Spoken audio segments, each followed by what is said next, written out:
The dumb idea that should have been a disaster, but somehow it worked perfectly.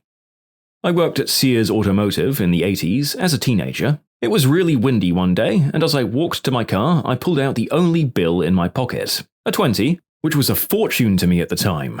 The bill blew out of my hand and disappeared into the abyss. I went back inside and I told a very old salesperson what had happened, and he continued to cut a piece of paper out about the size of that same bill. He walked outside where I lost the bill and let go of the paper. We were able to follow the piece of paper, and within a minute it landed on top of the lost $20 bill. I am not bullcrapping you guys. Did you meet an actual wizard? In college, I applied for a lucrative summer job, as did a friend. We knew it had way more applicants than positions. The friend got a call and was invited in. I got that number from him and just called, claiming that I'd been called from that number. Person checked, saw that I was among the applicants, and assumed that either she or the other shift had called me and invited me in too. It was a nice financial bonus and even helped me, as I could list it as work experience years later. And before even more people implied that I stole a job from my friend, he was already hired by the time I called in. I worked for a basement repair company, so dealing with a lot of foundational cracks and water coming into basements and stuff. Had a customer with rock foundation in an old church, the kind of thing you'd see in a medieval castle wall. Just giant boulders and crumbling concrete holding it all together. The weird thing is, this was the first time I'd ever seen a rock foundation with no water. I asked the customer if he did anything to stop the water coming in, and he told me he'd built a well right next to the church all by himself. He'd put in about 10 PVC tunnels running from the well to the church's foundation exterior to collect water and bring it to the well. Honestly, my plan was just to throw up a vapor barrier and call it good. How the movie Cowboys and Aliens got made. The property had been optioned but never used. They then made a graphic novel out of it, priced way under what a book that size would normally cost. They then offered them in bulk to the large comic shop chains around the country, with the promise that if they bought $1,000 worth, they'd get a $1,000 check from the publisher. Several comic chains did it, and they got their $1,000 back as promised. Seemed like a bonkers marketing strategy, until they then used those sales numbers to go back to Hollywood and show that they had the biggest selling graphic novel in the country. And it worked. A studio picked up the script and got it made. Having seen that movie, let me tell you that the idea working wasn't necessarily a good thing for us. I do kind of love the fact that the studio bigwigs were so blinded by the promise of money that they didn't bother looking into the reason why the comic was selling so well, though. Well done. Well, it was my dumb idea, and it frickin' worked. So, my dad was a truck driver, and when I was a kid, I'd tag along on trips whenever I could over the school holidays. The company my dad worked for was in the north of New South Wales, in Caneland. Most of what they did was take molasses down south and bring other crap back up. Because molasses is heavy, you don't need a tanker trailer to get your max weights for the average truck class. You can just have a massive rubber bladder that can roll up into the front of the trailer, but take about 30 plus tons worth of molasses when it's rolled out. Most of the time we were carting to yeast manufacturers, sometimes other food manufacturers too. The fun ones were the farm deliveries. So we get to this cattle farm and my dad has managed to reverse into this really weird unloading area that the farmer has cleared out. We drop the amount we're supposed to drop into his tanks, and Dad realizes the worst thing has happened. With about 25 tons of molasses left in the bag, it had twisted over because the ground wasn't level while it was being slightly emptied. That meant we couldn't strap it. Well, I've got no damn idea what to do, said the farmer. I've got no frickin' idea what to do, said my dad. But what if you just drive it out and park it in the same place facing the other way for a while? It might slump back over, said 12-year-old me. That won't bloody work, said Dad and the farmer. My dad calls his boss. Maybe you should try parking it facing the other direction and see if it slumps back over. Alright, I'll give it a try, Dad said, wishing he hadn't made that call over loudspeaker while I was nearby, refusing to look at my crap-eating grin. And folks, my dumb, stupid idea worked. I grew up in the foster care system. At home, the foster dad was chief of police. He also had a farm in the northern part of the state. He brought us foster kids up one weekend. A few days after getting home, he found out that one of his firearms was missing. After days of nobody owning up to anything, one of the kids admitted to taking it and bringing it to the farm, where he got scared and tossed it into the field. We spent the next 2 days walking through extremely tall grass looking for the damn thing. We were never going to find it. The foster dad, who owned a retired police dog at the time, came out with an old, rusted, non-working weapon. He looked at all of us and said, "Well, I've tried doing dumber crap than this and it's worked," and pretended to throw the weapon into the field. The damn dog brought back the missing firearm 30 seconds later. Many years ago, my brother was moving apartments, only about 6 blocks. He had a big couch, but none of us had a truck, so he dragged it behind his Hyundai Accent in early December in the middle of the night. We took the legs off and put padding underneath. It worked like a charm. I used to sell and install home satellite TV systems. I had a customer in a heavily wooded area whose only line of sight to the satellite was blocked by a tree branch about an inch in diameter, several hundred feet away, and maybe 70 feet off the ground. I spent half an hour trying to figure out how to cut this limb without climbing that tree, and went and told him he was out of luck. He told me to hang on just a second, went and got a rifle, and cut the tree limb off with 3 shots. I took extra care to make sure he was a happy customer. House propane tank gauge was stuck for a month. I hit it with a stick. Propane tank gauge works fine now. One time, my friend was applying for a job that tested for green herb even if you've got your medical card. My friend had quit smoking for several weeks, was chugging water to try and clear out his system, the whole 9 yards to try and pass. Despite his valiant efforts, he still ended up failing the test. I told him, "You've got nothing to lose at this point. Just call them," and confidence trick them by saying, "I just got the results from my test and everything looks good. When can I start?" It totally worked and he got the job. I bought a pool for my kids, a little 14-foot above ground. It was meant to be a surprise, so I tried to set it up, foundation included, before anyone noticed. As it was filling up, right around sundown, my 9-year-old finally takes notice of it and asks what it is. "Oh, that's the water trough for the cows I just ordered. I'm just filling them up before they arrive." He looks at it for a second, then back at me. "Oh, can I name one of them? Well, at least I don't have to worry about college." When I was like 6 years old, we had a mouse in the house. I didn't want my parents to kill it with a snap trap, so I used Tom and Jerry logic to make a trap for it. I put a piece of cheese in a bucket on its side and placed a fan next to it to blow the cheese smell to where we knew the mouse was hiding. Within a minute, the mouse came sniffing around and entered the bucket. I tilted the bucket upright and put a lid on it and took the mouse outside to set it free. In college, I had a test I was worried about on a subject I really struggled with. My roommate was actually really good in that subject, and our third roommate suggested we all get drunk and have a last-minute tutoring session the night before. Somehow, I did better on the test than my roommate who'd tutored me. Again, we were drunk during this tutoring session. Like drunk. During college, I was in a university with a Corps of Cadets program where like 99% of them lived on campus. I was that 1% and had little money. I blended in with them after physical training and got free breakfast for the whole time. As long as they had a uniform on, nobody cared. I saved thousands. We lived in an apartment complex in college and wanted to throw a huge party, but didn't want to risk getting in trouble. We realized we had access to the basement, which was half underground and half above ground, with double doors leading to it from the outside. We thought, well, the doors are unlocked, let's just move stuff around and do it down here. Nobody can get in trouble because it's nobody's apartment, right? And it actually worked. Probably had over 100 people. We had a live band in one room, DJ in another, a pong room, and there was even a wall cut out that worked perfectly for selling drinks out of. Got a keg and made jungle juice. The cops did get called in, and it did eventually get broken up, but no one got in any trouble since the landlord and cops couldn't figure out which of the 8 tenants threw the party. Who's Particus? I'm not Particus. I'm not Particus. I am also not Particus. Guys, it's just like that one movie, except not heroic at all. I don't know that this one was nearly as dumb as the others, though.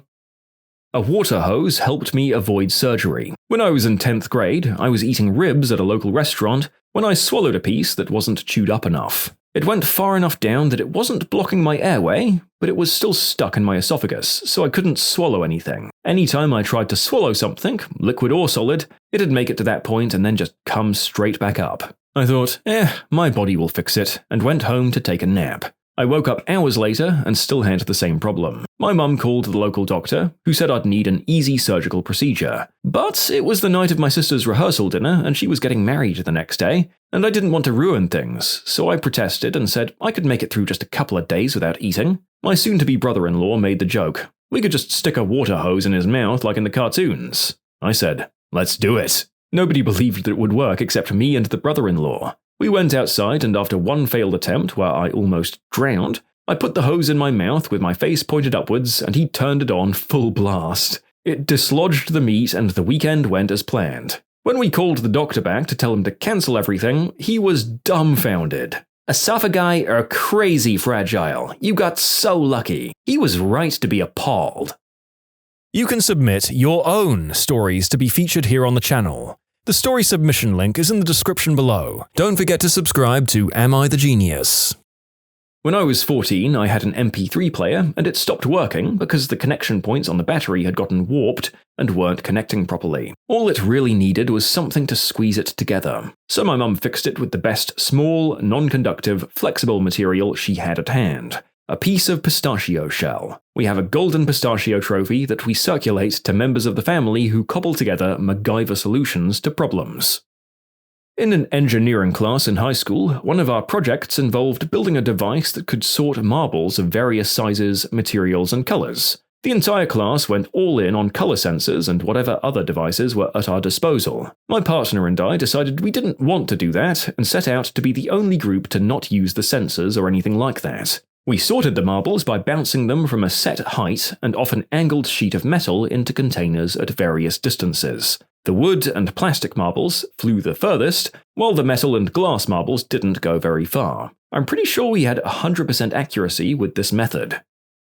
My car broke down a few blocks from my house. I didn't have a tow strap and I was too broke to buy one, so I took a garden hose and wrapped it around the bumpers of my car and my friend's truck and connected it to itself. It worked perfectly. In a coordinators meeting at a soup kitchen, we were discussing the issue that people weren't separating recyclables properly. 3 different groups operated in that kitchen with different schedules, so it was hard to get the message across. People threw non-recyclables in the recycling bin all the time. We'd been struggling with this for like a year. Some of the coordinators wanted to get more strict, some of them wanted to put more and bigger signs up, and some wanted to just give up on it. I said, people probably throw food in there on autopilot. Put a lid on it so they have to stop and think before doing that. We did so, and we never had that issue again. My brother and friend got a jet ski up to full speed and jumped off and skipped themselves across the lake. They took turns being the jumper versus the driver. They had a blast. They were maybe like 12. There was an AI Pokebot tournament a while back where the winning designer had simply told their bot to go all in at all times. This broke most other, far more meticulously programmed Pokébots. When my husband and I were about 5 months into dating, I told him I thought we should break up. Not because anything was wrong, but because I'd just gotten out of a serious, bad relationship prior to us dating, and I was more interested in a Tinder fling than anything serious, which is where our relationship was headed. He told me, no, which I think I was too shocked to argue with. 8 years and 2 kids later, we have a very healthy dynamic. But seriously, how? I think we should break up isn't normally a discussion topic. My husband and I did the same, but opposite. We'd only been dating a few months, and he attempted to break up with me by telling me he needed alone time and space. I told him he could go play video games in the other room all alone, and when he didn't want to be alone anymore, he could come into the kitchen or backyard to find me. We've been married for nearly 15 years at this point.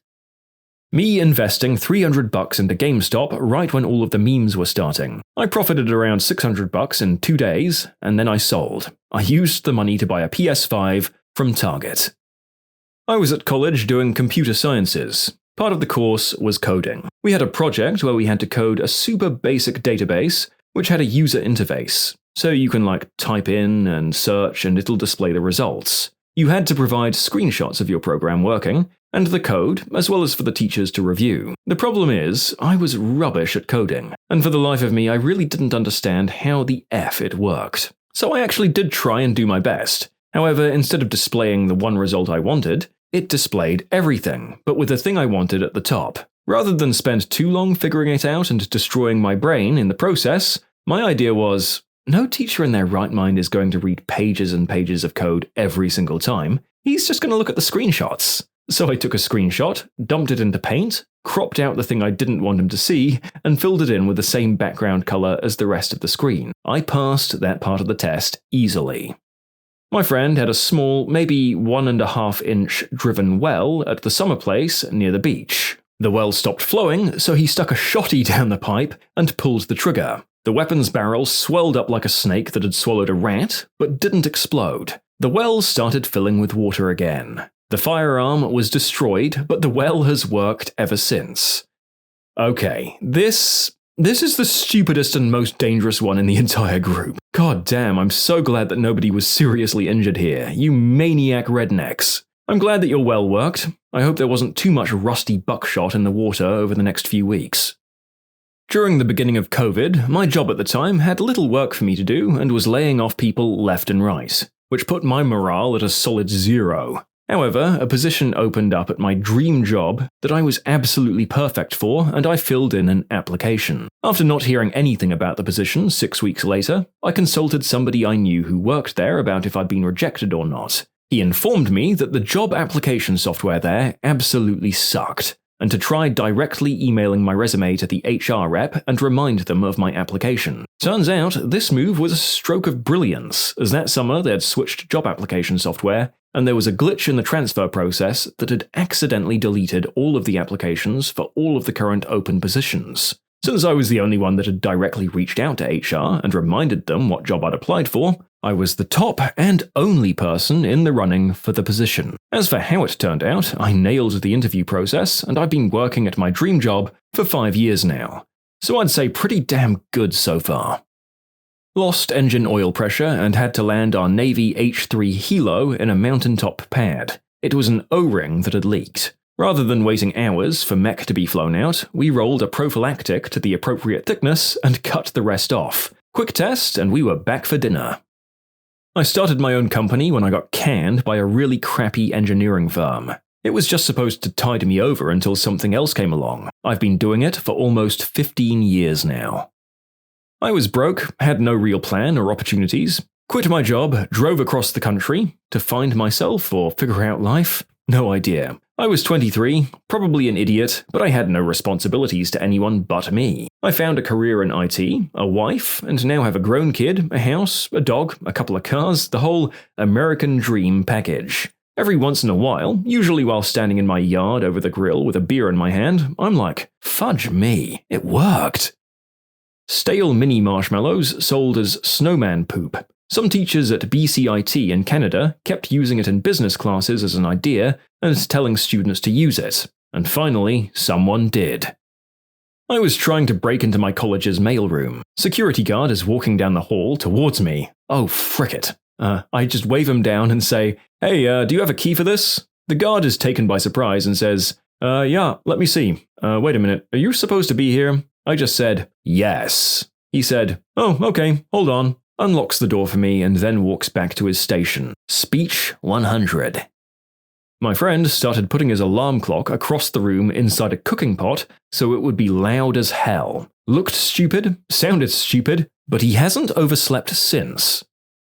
Maybe not a completely dumb idea, but a few years ago, 2 years or so after buying my house, I noticed the driveway was sinking by the garage by about 2 or 3 inches. Almost enough to cause problems with my cars when I drove them in, especially because they're lowered. I looked around at how much it would cost to get it professionally raised, and it seemed like the main options were foam and mud jacking, the former of which is the more desirable but would cost $1 to $2 grand in total. Me, trying to DIY and save money, looked up alternative ways to raise the concrete of the driveway, and found that people have successfully used spray foam to do effectively the same thing. So I went to Home Depot and brought some concrete anchors, 2 4x4s about 4 feet long each, 2 thick chains and about 20 cans of expanding foam, and I rented a hammer drill from the local Ace Hardware. Of course, I made sure everything I got would withstand the weight of an entire concrete slab. I drilled 4 holes into each slab, 2 for the concrete anchors and 2 for foam, attached eyelet holes for the chains, stuck the 4x4s into the chain loop, and jacked up the wood with my 2 car jacks in order to raise the slabs. Once they were raised, I sprayed pretty much all 20 cans into the holes until it started leaking out of the gaps. It needed to sit overnight, so I put some thick moving blankets on top of the chain so they wouldn't hurt anyone if they were to break. They didn't. The next day I removed the chains, cut and grinded the anchors, filled any holes with concrete and sealed all of the edges to keep the foam from deteriorating. 3 years later, and it's still holding up, absolutely perfectly. The entire project only cost me a little over $200. Pet rocks. There's no idea dumber than that made its inventor millions. Got an office job, and the girl in charge told me that they only hired me because I was cheaper than the last person and would be replaced as soon as they found someone cheaper than me. So I shredded every resume that came through the fax machine and mail for almost 2 years before they finally found someone. Someone who came to the office in person. Oh my god, that's frickin' cold. Strict parents' craziest rules. The weirdest punishments ever. I was grounded once for a weekend when I was 16 because my parents told me not to go into my girlfriend's bedroom during a very family-friendly party that my girlfriend's folks were hosting. All of the kids were hanging out in my girlfriend's room playing cards, and I was the awkward wallflower standing in the doorway. My mum came upstairs to check on me, and she said my foot was over the threshold into the room. She snapped, made a scene, and we left the party. Kinda sounds like your mum was looking for any excuse to leave. Oh, once when I was like 6 maybe, I got into really big trouble for letting my aunt buy me some cute sandals from Payless because they were visiting and they noticed my shoes were trashed. My dad went through a phase where he banned my brother and I from using sarcasm, yet he'd consistently deliver some of the most hurtful sarcastic remarks I'd ever heard as a kid. On a similar note, no effing swearing sounds funny until your own dad says it to you unironically. My neighbors used to be exactly like that. The mother would swear and scream at the kids, her oldest was like 12, and when they'd swear, she'd literally say, "Don't frickin' swear in my house." Then she'd call her oldest daughter the B word and insult her for being ginger. They moved away a few years ago, and it's so peaceful and quiet now. I said the word tampon on the phone to my friend at age 17. Then I was interrupted by a deluge of, "Where did you learn about those? Who told you? You haven't used one, have you?" They're on supermarket shelves, for goodness sake, they're not some special secret. When I was a teen, a few of us had to surreptitiously buy my friend tampons because her extremely Catholic mother thought they were evil. We were on a competitive cheer team, and you just can't do that in pads. If my mum asked me something and I forgot one of the small details and remembered it later, my mum would lose her mind because not telling the whole truth is lying. Also, one time I bought a candy bar that she hadn't given me money for, and she, in all seriousness, asked me if I was selling smack, because where else in the world would I get money for a candy bar?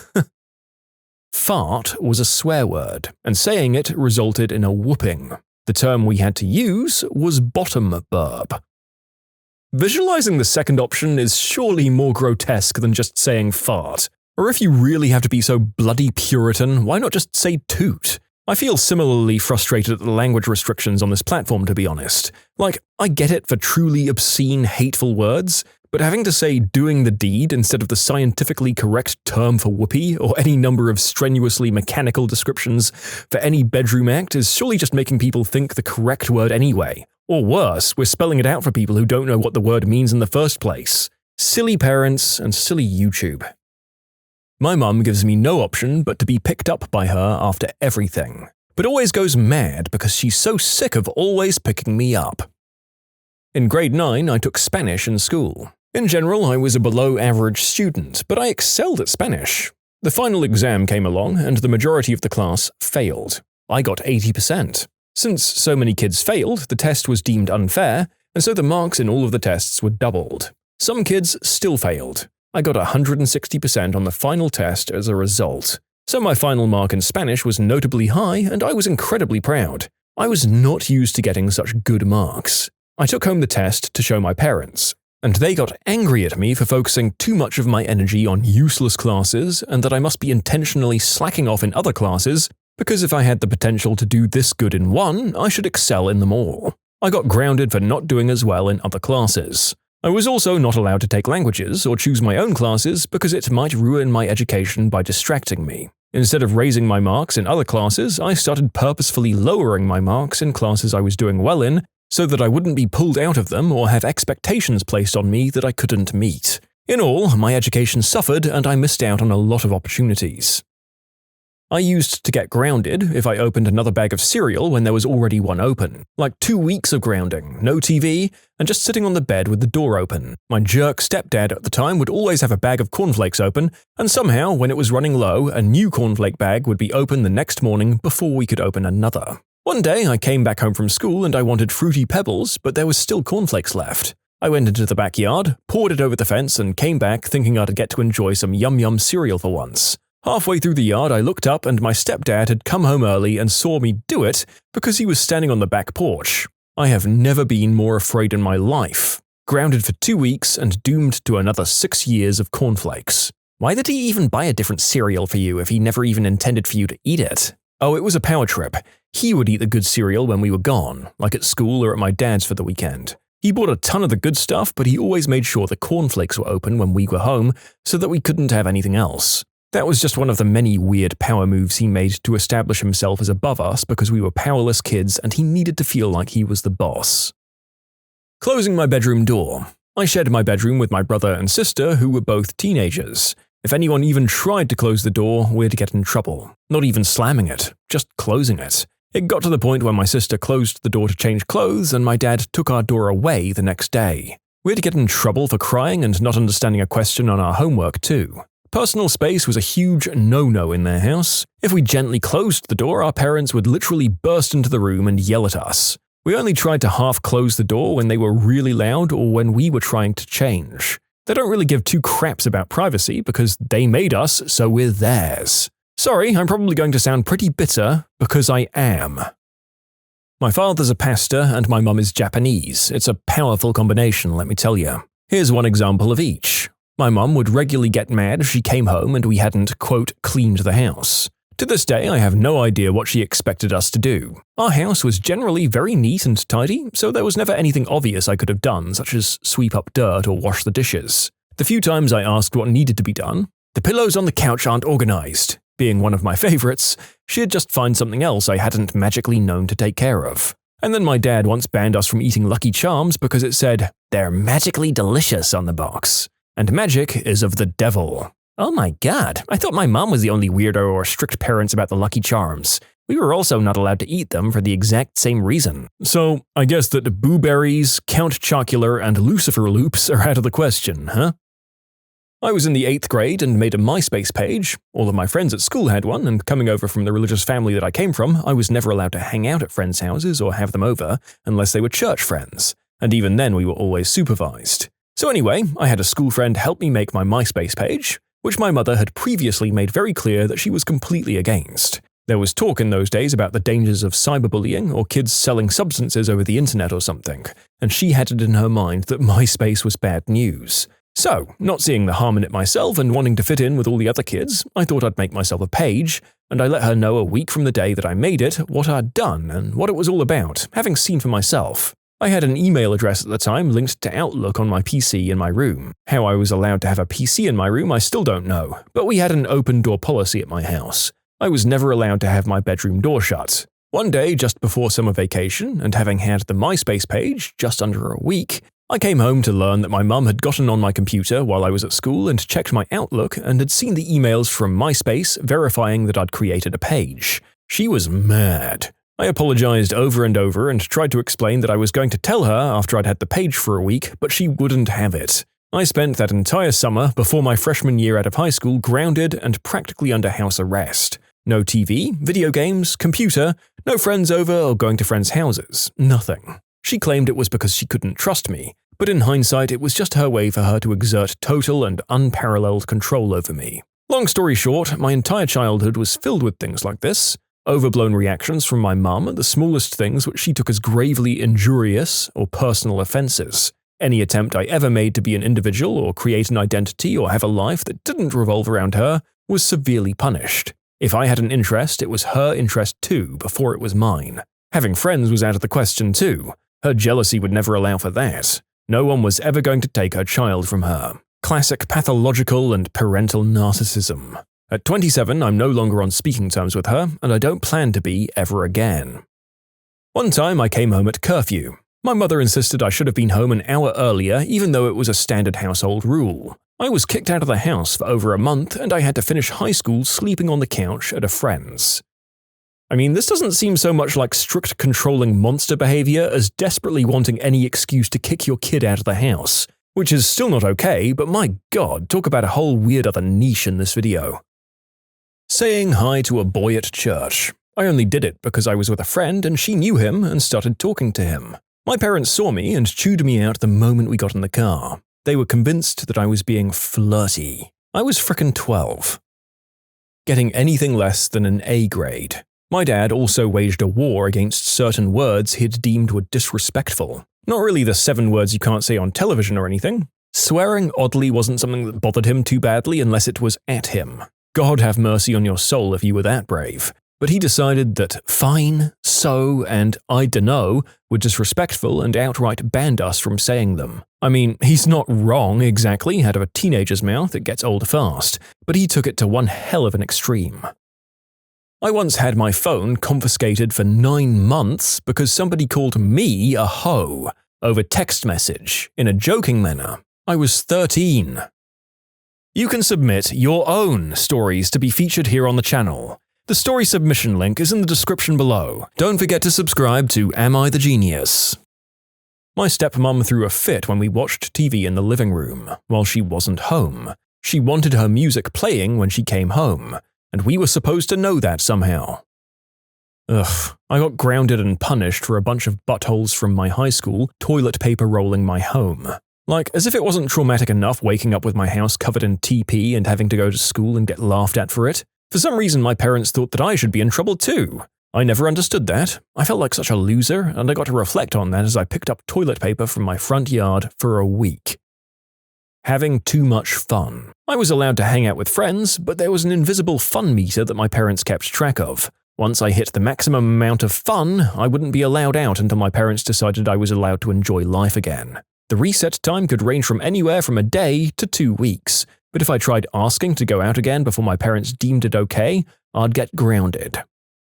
When I was 16, I dyed the bottom 10 centimeters of my hair red while my mum was watching TV. She threw a huge fit and cried and screamed because, "I can't trust you anymore," or, "You've ruined your life, what next? You'll come home pregnant with tattoos and piercings?" Also, my sister had really long, beautiful hair, and one day she cut it to shoulder length and bangs. She was 18, and my mum didn't stop crying for 3 days straight because she ruined everyone's life. I don't know what her problem with our hair is. By the way, I'm 22 and I'm still rocking the red hair, and spoiler, it didn't ruin my life. I had a real dark punishment from my mum for watching television. She had me stand on top of my desk and open the window to our 9th floor apartment, just staring out down onto the street, with the void inches away. I had a hairbrush in my room. If you want an explanation of why I can't have a hairbrush in my room, I can't give you one. I'm sorry. I also can't have combs in my room. Not being in the same room or on the same floor of the house as my mother. So, say I'm in the living room and she's upstairs in the bedroom or something, she gets really annoyed that I'm not on the same floor as her. Like, she'll start off subtle, asking why I'm downstairs because it's cold, and then slowly escalating to, "Get upstairs, I don't like you being there." And I'm always like, what? Because usually I'm just sitting on the couch watching the news or something, like she wants me to, but if I dare mention that fact, that's it. I'm being nasty and answering back, and all hell breaks loose. Seriously, this is a daily thing. It's ridiculous. I can't wait for my own place if she ever lets me leave. I come from a religious family. Saying the Lord's name in vain was probably worse than getting caught doing just about anything else. I went to a public school, but my teacher knew that I was religious. She heard me do it and called my parents. Even after I convinced them I only said cheese and rice and not Jesus Christ, I was still really in huge trouble. And yes, they believed my story because they believed there was no way I'd be crazy enough to say the actual thing.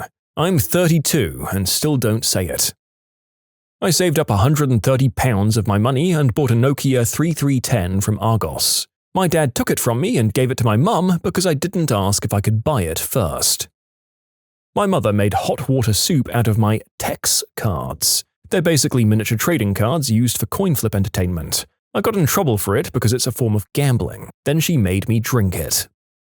Got a remote control car for my elementary school age birthday from my aunt while she was visiting. I only charged it for 4 hours instead of the recommended 8 hours. The box said it came fully charged, and my aunt told on me to my dad, who then grounded me. What are you meant to do? Eating ground beef or steak was fine, but hamburgers were forbidden until I was 18. Caffeine was also off limits. Banned words included fart, gas, booger, shut up, zit or anything with butt in it, and beer. If we sang 100 bottles of beer on the wall, it had better be 100 bottles of milk or else. Any toy weapon was basically a sin. No squirt guns, no finger guns, no cardboard swords, no whip to go with my Indiana Jones costume. When my mum would drop me at a friend's house, she'd tell all of the parents I wasn't allowed to touch any toy weapons, which sucked because all of my friends had cool Nerf toys. One day I got yelled at for doing chores before homework, the next for doing homework before chores. I didn't know how to get around this for the longest time. Sitting down. Like for real, my dad would give me serious labor if he ever just saw me relaxing on the couch. He was an entrepreneur and a mule logger at the time, and I'd have to balance my homework, which I did on a log mostly, and chaining trees to a mule team from about the age of 9. If I wasn't doing that, I was mowing lawns with an old-school manual mower. For Christmas, I'd get Carhartt coveralls and steel-toed boots. It was only so I could walk through the winter putting up fencing and ultimately building my character. My dad wouldn't allow me to watch anything funny where a character was gay, because first you laugh at them, then you laugh with them, and then you join them.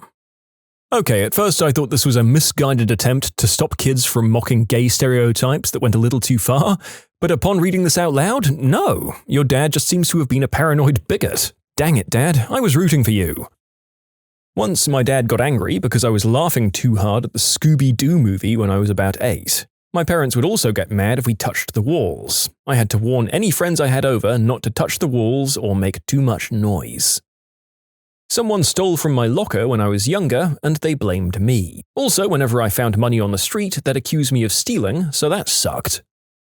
I was around 13 to 14 and told a boy that I loved him. His mum acted like we had done the deed and we were planning on getting married, and she blew up at my mum. So my mum got mad and told me I could never tell a boy that, like it was the worst thing in the world. I got scared when I saw how mad my mum was, so I lied and said I didn't tell him anything. Eventually, the truth came out and I was made to apologize for telling a boy that I loved him. I got my laptop taken away for back-talking to my horrible, narcissistic mother, not following my schedule and defying her, as she so put it. You think that's normal, but I got a laptop taken away for an entire year. It was kept in a lockbox with bags of tortilla chips and soda that I wasn't allowed to have. At the time, I was struggling with depression, but I didn't really know what depression was, to be honest, and I was barred from going outside by myself, or to walk anywhere, or even to a grocery store, which was a mere 5 minutes away. Literally, it was in our backyard. So I spent all of my time in my room on that laptop. If I went out, I had to be with an adult, which carried on through high school as well. I had to take the SPED bus to school and municipal school van from school. I wasn't allowed to walk, and my house was only about a mile away. When I turned 18, I was then allowed to walk by myself. I'd live with my dad on the weekends in Detroit. The neighborhood kids and I were close friends, and we always had fun. I'm white and they're black. This is relevant for the story. Well, as dumb young kids as we all were, we got into a spitting fight, trying to spit on each other and running around. My sister told my dad that I was spitting on the kids next door, and he was mortified, thinking that it was racially motivated, and that I was a racist, and we were going to have horrible things happen to us since we were one of the only white families in the community. I've never gotten my butt whooped so hard in my life. Afterwards, he brought me over to apologize. Turns out the mum next door had whooped her kids' butts, also thinking the same racially motivated thing had happened when she heard about it. Well, they start laughing and joking about the misunderstanding, and all of us kids were just like, "What the heck? You just whooped all of our butts." Well, my sister once checked out a book on Buddhism. I got whooped for that. My brother drank my stepdad's whiskey and replaced his portion with water, and I got kicked out for that. I took my mum's dog to my dad's house, and she sent the poor thing to the pound. I found and smoked my sister's Mary J. My whiskey brother narked, and my siblings weren't allowed to speak to me until they turned 18. Did I mention that I dropped out of university and it took me 3 months to earn enough money to visit home, and they'd moved and hadn't told me? I spoke to the nice lady renting the place. She'd never heard of me, but let me know that they still lived in the state. I located my sister through MySpace. They'd moved 1 mile south. I sort of have issues now. Damn family. I got in trouble for listening to anything not Christian, like I was only allowed Christian rock. Ugh. Having OCD. I started out being obsessed with the time when I was about 7 or 8. My parents had a rule that I had to be asleep by 9 p.m. and I had mega insomnia. I'd go to bed at like 6:30 p.m. to make sure I followed their rules. My parents thought there was something wrong with me and punished me by taking my toys away every time I went to bed before 7:30 p.m. I was never asleep by 9. We couldn't say lie or liar. You were telling stories. When I was a kid, a friend that lived a block over came over to ask to play, but my parents were home and we weren't allowed to have friends over if they weren't home. Me and my sister weren't old enough to legally stay home alone. So we told this kid that we couldn't play until our mum came home. So she went running back across the street and got hit by a car, bounced right off the hood and lay on the ground. So me and my sister called an ambulance, who then came over and wanted somewhere safe to lay her down to assess her injuries, rather than let her lie in the road. She wasn't so hurt that she couldn't be moved, but did need to be looked at. So we let the ambulance guys bring her inside the house and have her sit on the couch while they checked her. We of course called our mum to let her know what happened, and subsequently got grounded for a month for letting the paramedics in the house. Yes, we were grounded for letting the paramedics in the house in an emergency situation. Do you love HBO's Chernobyl? What's the next disaster that we should make a series for?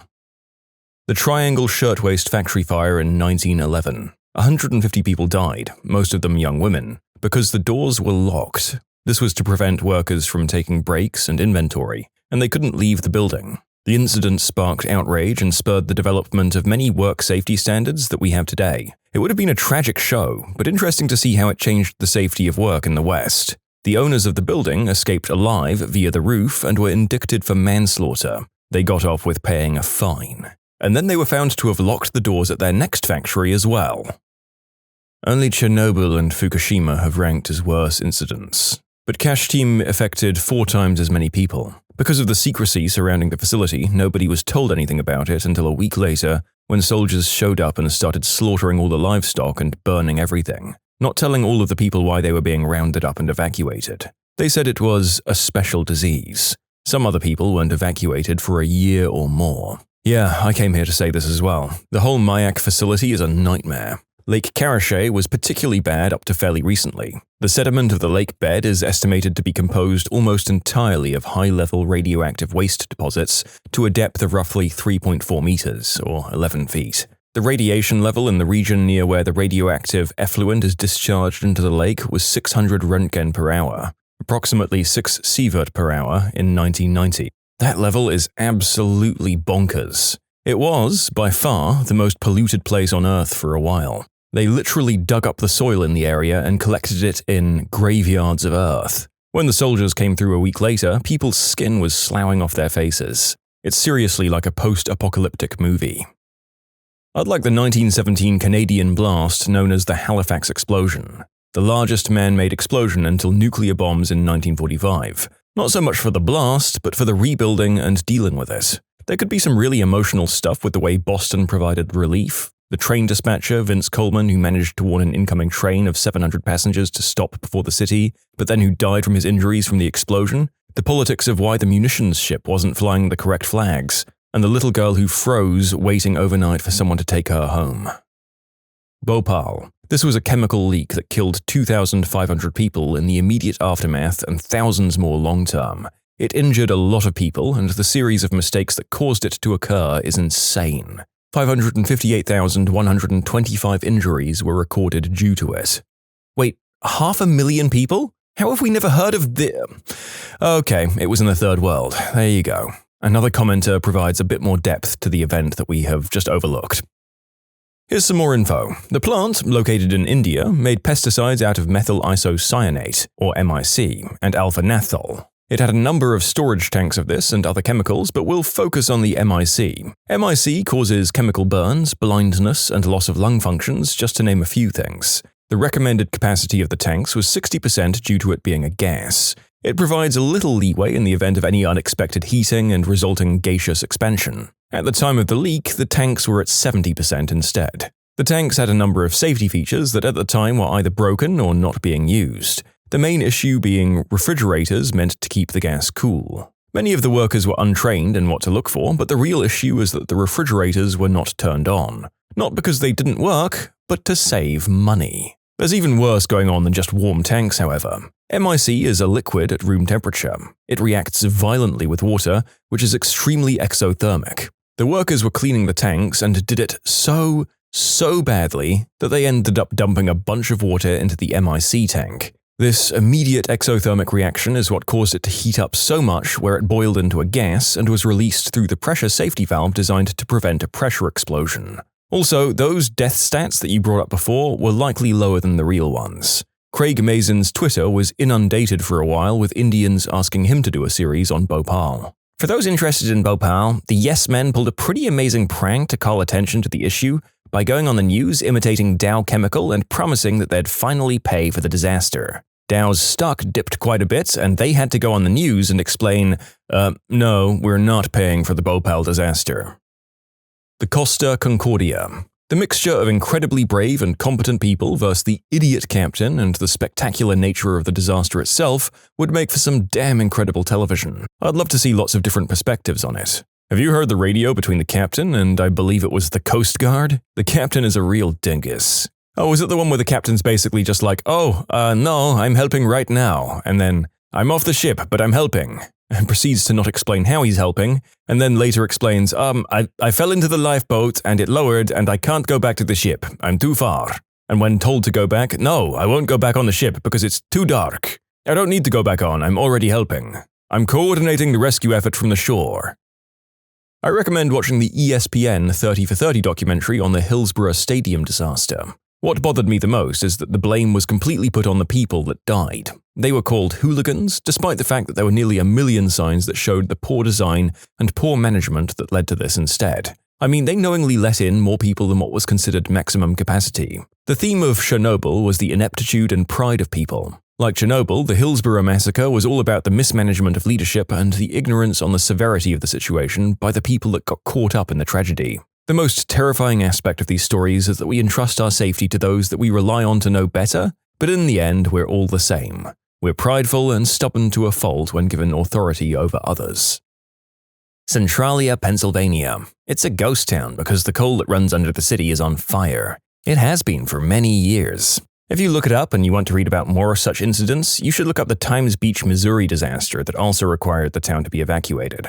Oh, don't get me wrong, Centralia is an incredibly cool story. But if it were to be an event from Pennsylvania, in my humble opinion, it should be the Johnstown, Pennsylvania flood. This was such a major catastrophic event. Over 2,200 people died and damages exceeded $474 million in modern estimates. All because some rich weirdos wanted a private resort lake that they modified and stripped of safety features to suit their aesthetic and budget. The dam creating the lake failed during heavy rainfall, causing a massive tsunami that ripped through the local area, picking up various debris and creating a massive wall of water, mud, masonry, and miles of barbed wire after it went through the local Gautier wireworks. The event provoked a massive outpouring of support, disaster relief, and charity in response. However, the survivors of the flood failed to recover damages from those who failed to maintain the dam, the rich magnates of the time including Henry Clay Frick. This pushed American law to reform tort law as a result. It's a fascinating and horrifying story. There were many fascinating and tragic mini-events during this disaster, such as the fire at the Stone Bridge in Johnstown that killed several people who had managed to survive the initial flood. I also want to add details about East Conemaugh, another town hit. Here's an excerpt. The village of East Conemaugh was next. One witness on the high ground near the town described the water as almost obscured by debris, resembling a huge hill rolling over and over. From his idle locomotive in the town's rail yard, the engineer, John Hess, heard and felt the rumbling of the approaching flood. Throwing his locomotive into reverse, Hess raced backward towards East Conemaugh, the whistle blowing constantly. His warning saved many people who reached high ground.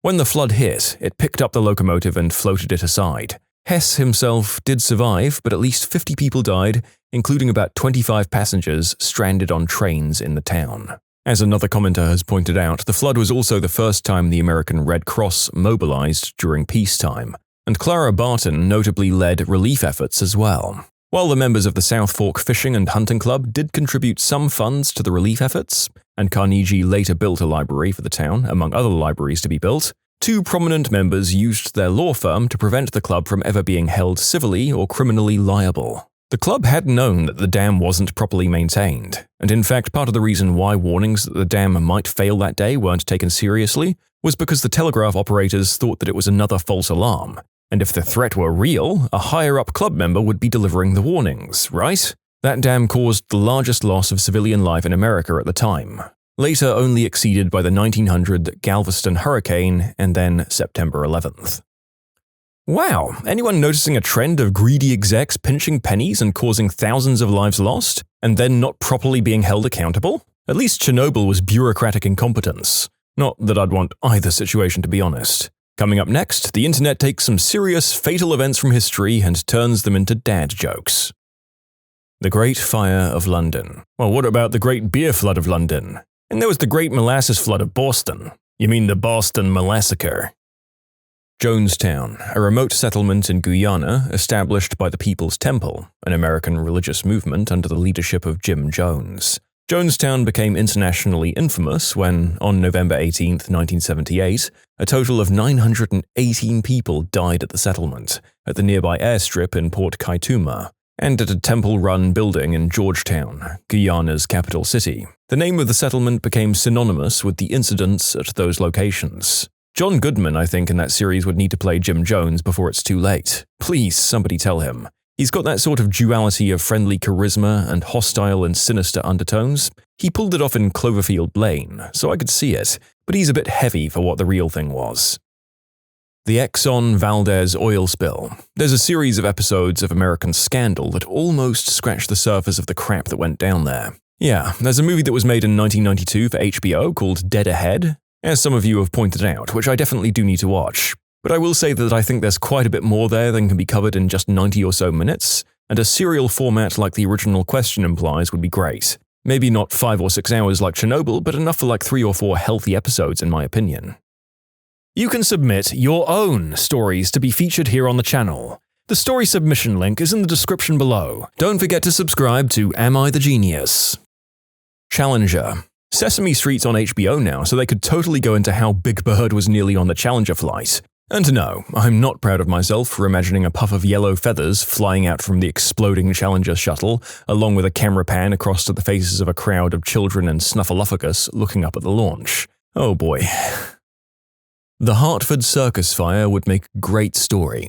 It killed 167 people and injured more than 700 in a place that was supposed to be full of happiness and joy. Because of the famous photograph of sad clown Emmett Kelly with a bucket of water, it became known as The Day the Clowns Cried. This is an entry from the Wikipedia about the start of the fire, and it sounds like a scene out of a show. The fire began as a small flame after the lions performed on the southwest side wall of the tent, while the Great Wallanders were performing. Circus band leader Merle Evans was said to have been the first to spot the flames and immediately directed the band to play The Stars and Stripes Forever, the tune that traditionally signaled distress to all circus personnel. Ringmaster Fred Bradner urged the audience not to panic and to leave in an orderly fashion, but the power failed and he could not be heard. Bradner and the ushers unsuccessfully tried to maintain some order as the panicked crowd tried to flee the big top. The tsunami in Thailand in 2004. The movie Impossible is one of the scariest films I've ever seen. The initial wall of water slamming them all around seemed scary enough, and then they had to walk through the disgusting, disease-ridden water with open wounds. The last act of the movie is the closest thing to a real-life post-apocalyptic nightmare I've ever seen. The Great Fire of Rome with as much historical accuracy as possible and the aftermath too. Or they could just make a high-budget, book-accurate version of Quo Vadis. That would work too. The BP oil spill. We're sorry. The Donner Party. I just read the fantastic book The Indifferent Stars Above, and their winter in the mountains was one of the most harrowing, crazy frickin' things I've ever read about. The Great Storm that hit Galveston in 1900. Incredible damage and between 6,000 and 12,000 people died. It remains America's worst natural disaster. Lots of personal accounts to go on too. The Aberfan disaster in 1966. That show would be so hard to watch. I would just cry and cry. The lies and deception behind an already horrendous event was just mind-numbing. The Tiananmen Square massacre. There was actually a documentary about it on about the same time as Chernobyl called Chimerica. It follows a US photographer at the scene and afterwards. It wasn't very good though in my opinion. Kind of a tough thing to make a Chernobyl-esque show about it, because we just don't know what really happened beyond the massacre. It's not like we have real, true stories to follow and people to root for after it. Nothing really came from it. There was no trial, no stories, no scandal, no good guy characters standing up against the bad guys for the greater good. It was just swept under the rug. The bad guys won.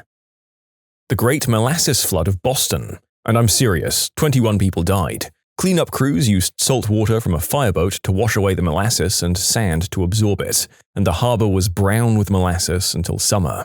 The cleanup in the immediate area took weeks, with several hundred people contributing to the effort, and it took longer to clean the rest of Greater Boston and its suburbs. Rescue workers, cleanup crews, and sightseers had tracked molasses through the streets and spread it to the subway platforms, to the seats inside trains and streetcars, to pay telephones, handsets, into homes, and to countless other places. Everything that a Bostonian touched was sticky, is a quote from the time. How about the Emu War? I mean, it could be about how the Australians tried to cover it up to save face until the news got out. The Maguindanao Massacre. A convoy of 6 vehicles carrying at least 34 journalists, lawyers, and relatives of the vice mayor of the town of Datu Unsay was stopped by 100 armed men who abducted and later killed most of or all of its members. There's evidence that at least 5 of the female victims, 4 of them journalists, were subjected to the unspeakable act, while practically all of the women were disfigured in grotesque and cruel fashion. All of them were buried, including the vehicles. It instantly made the Philippines second for the most dangerous place for journalists, second only to Iraq at the time. Not really the kind of disaster you're talking about, but all the crap going on in Enron leading up to it imploding. I mean, there's already one of those. It's called Enron, the smartest guys in the room. Hurricane Katrina. I want a whole episode about Anderson Cooper looking at that lady in shock and dismay, saying, "How can you say things are going well? Look around you." The 1992 LA riots. It could be awesome. Keeping with the theme of radiation, I'd like to see a season about the aftermath of the Hiroshima bomb.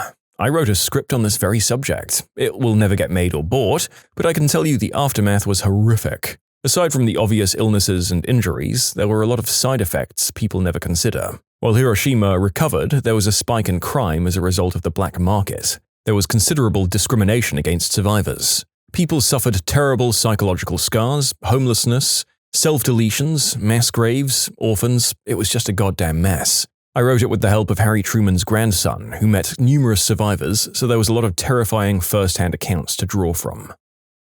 The eruption of Krakatoa, or if you want to do a bigger event with less name recognition, Mount Tambora. It was an even larger eruption 70 years previous. Largest volcanic eruption in recorded history. I think each volcano is on the opposite sides of Java. Wait, I didn't even know about Tambora. So there were poor people in the vicinity only 2 generations apart who had their eardrums completely blown apart and also probably lost everything? Oh. Also, I applaud the ambition, but I'm not sure how you look at the wide scale of such an event. What part or parts of the world do you focus on? It feels more like a high-budget documentary might be more fitting than a character-based drama series. Mount St. Helens eruption. I lived in Portland at the time, and that crap was crazy. Ash piled up on everything, cars dying in the streets from clogged air filters. Everything was grey. Some roofs collapsed from the weight of the ash on top. The next year, our crappy dwarf apple trees grew apples the size of softballs. Volcanic ash is an amazing fertilizer. We went on a field trip the next year and the devastation was frightening. Miles and miles of trees all laying down in the same direction and entire rivers disappeared and moved.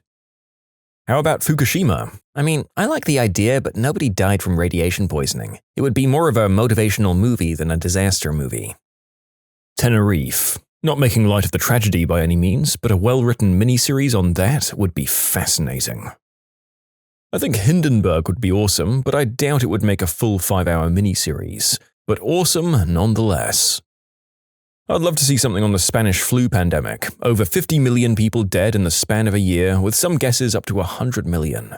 50% of all the people in the entire world coming down with the flu at some point in that time. Most deaths occurring to those between 18 and 40. The symptoms of cryonisis, skin turning black due to lack of oxygen, making people think it's a new Black Death as their own immune system was destroying their lungs, causing ARDS the same way that mustard gas was to soldiers on the front lines. One expert even saying that it might cause the end of civilization, and yet, after a few years, people just forgot. That was crazy, man. Just the fact that places like Philadelphia became ghost towns overnight and lost something like 7,000 people a week for 3 weeks in a row.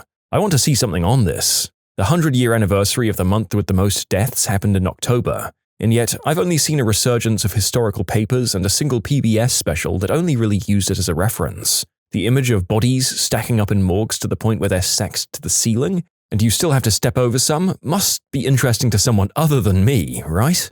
Please, I've been doing full-time research on this lately and I need someone to agree with me that this is interesting beyond the simple historical sense.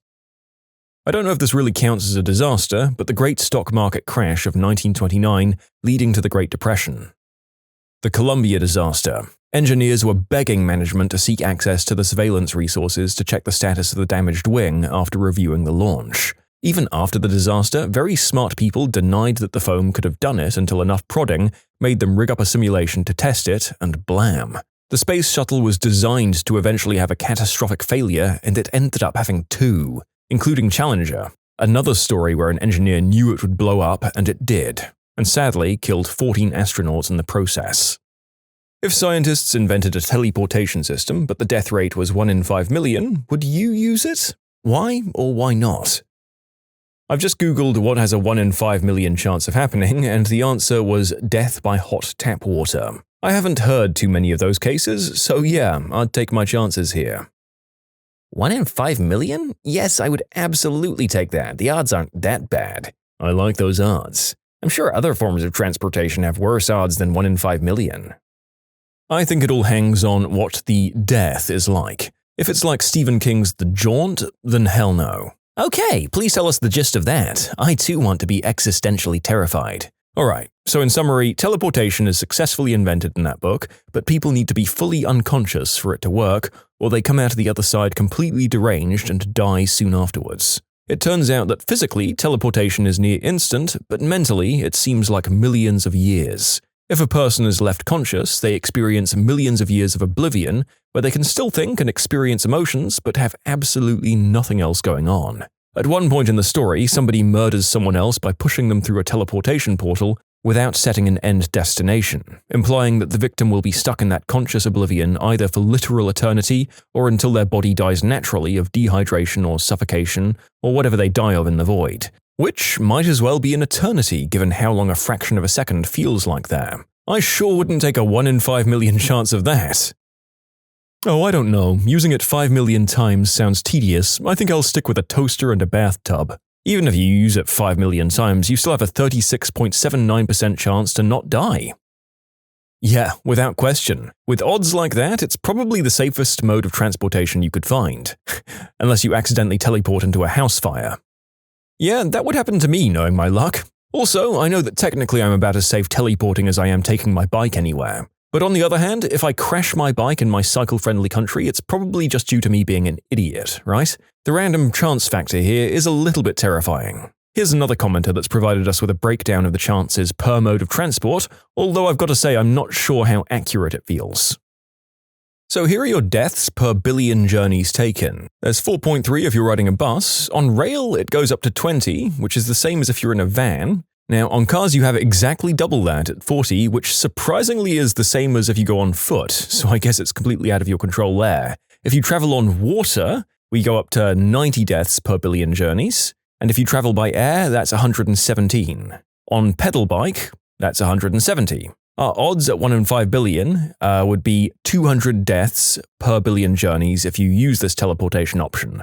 So according to this data, there's already way more dangerous options, with motorcycles at 1,640 deaths per billion journeys, and 7,500 if you skydive to work for some reason. If you work in outer space, your odds are significantly worse, with apparently 17 million out of billion journeys ending in death. So, yeah, with all that in mind, I'd be okay with teleportation. It's only slightly worse than air travel. I definitely want to weigh it in based on the notes in the Wikipedia article, though. So, yeah, no teleportation for trips to the cinema, but a trip to Australia? Sure, barely more risk than flying, and so much more convenience.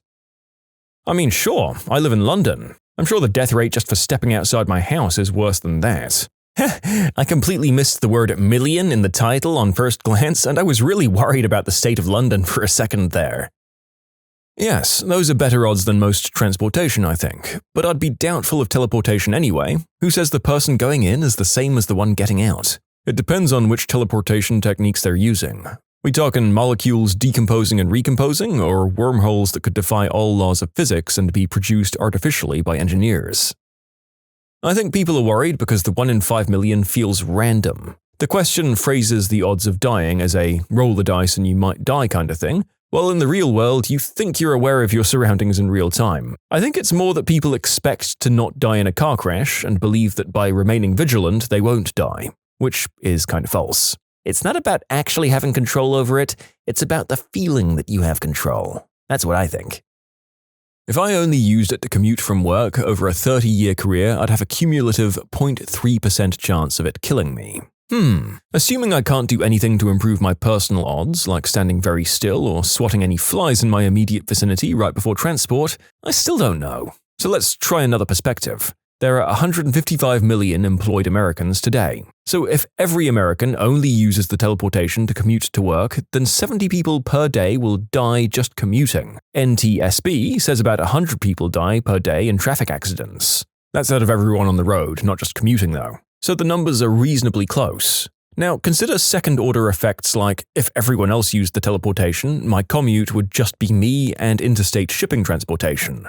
So now my individual chances of having a traffic accident go way down, with fewer commuters on the highway, right? So the option A or B of driving or teleportation math starts to change in favor of driving, assuming only organic matter and personal belongings, because modesty, can teleport, and not large crates of oranges and Barbie dolls. Also figure that with a drastically reduced number of variables on the road, that would make self-driving vehicles an even better and safer proposition. So now my commute becomes an hour-long peace and quiet time to read or watch Netflix. So yeah, I'm convincing myself to the no column here. I'll just assume that I keep finding reasons against the teleporter and decide against using the magic death trap. This is considerably better odds than simply walking down the street or getting in a car. From what I can tell, this scenario means an even safer method of transportation. I would pick it over all other methods.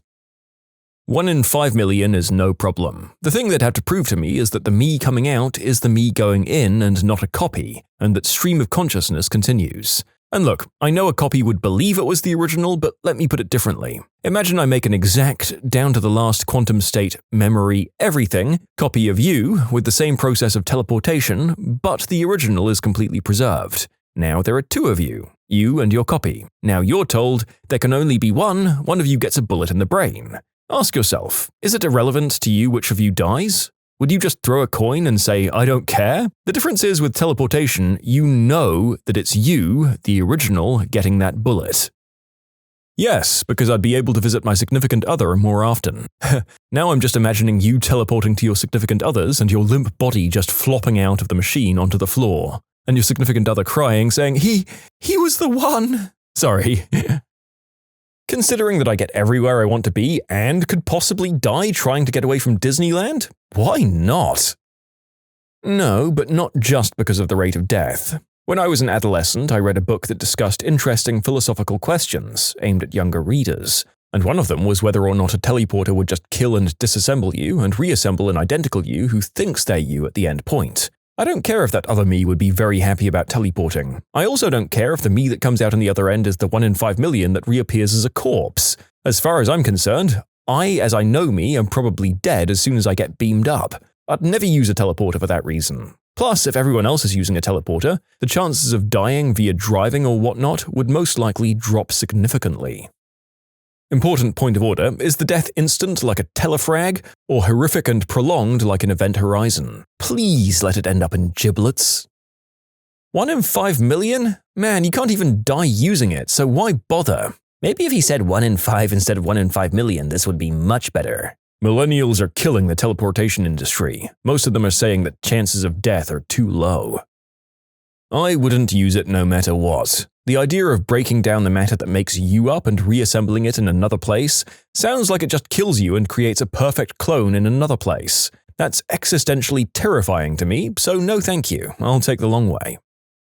Scientists develop a new form of transportation that's literally better than cars in every single way and safer. Do you use it? Are you frickin' kidding me with this question? It depends on your feelings about teleportation death philosophy, which a lot of people are talking about in this end of the questions. I'd definitely use it still. It's not a big chance anyway. I'm taking higher risks than that every day. But how do you die? Is it like your head teleports to Comic-Con but body sent to Wegmans? Incinerated in seconds? Sent to Relay? I mean, win-win either way, right? All I can think of is Warhammer 40k, where the odds of death are probably something like 1 in 5 or 1 in 10 in that fictional universe when it comes to teleportation. So 1 in 5 million? I'd take those odds. The risk associated with other transport in that universe is pretty bad too, though.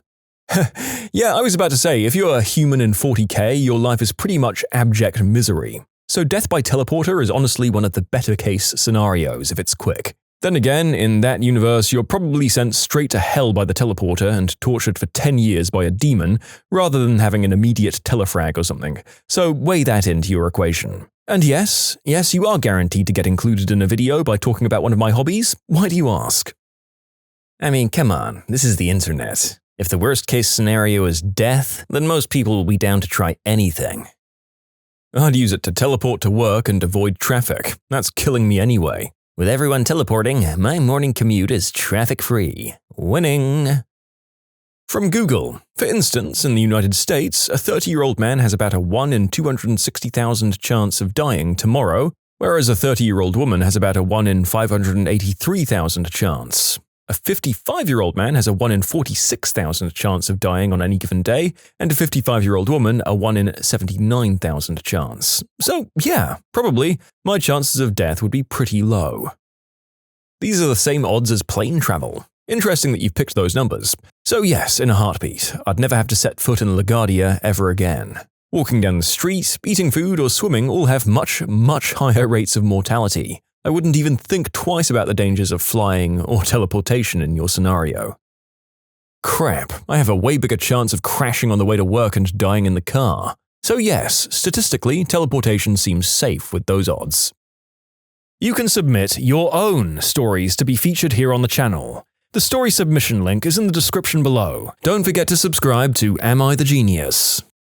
How do I die? If the answer is instantly, bring it on. If the answer is 10 years later because the teleporter forgot a segment of DNA in a single cell and now I have cancer, it's honestly probably still worth it, as I'm pale enough that melanoma's probably going to get me first. If I arrive missing an arm and my large intestine so I spend 3 days screaming in agony before I finally find the peaceful embrace of death, that one would give me pause, even though logically it's still better odds than a car wreck.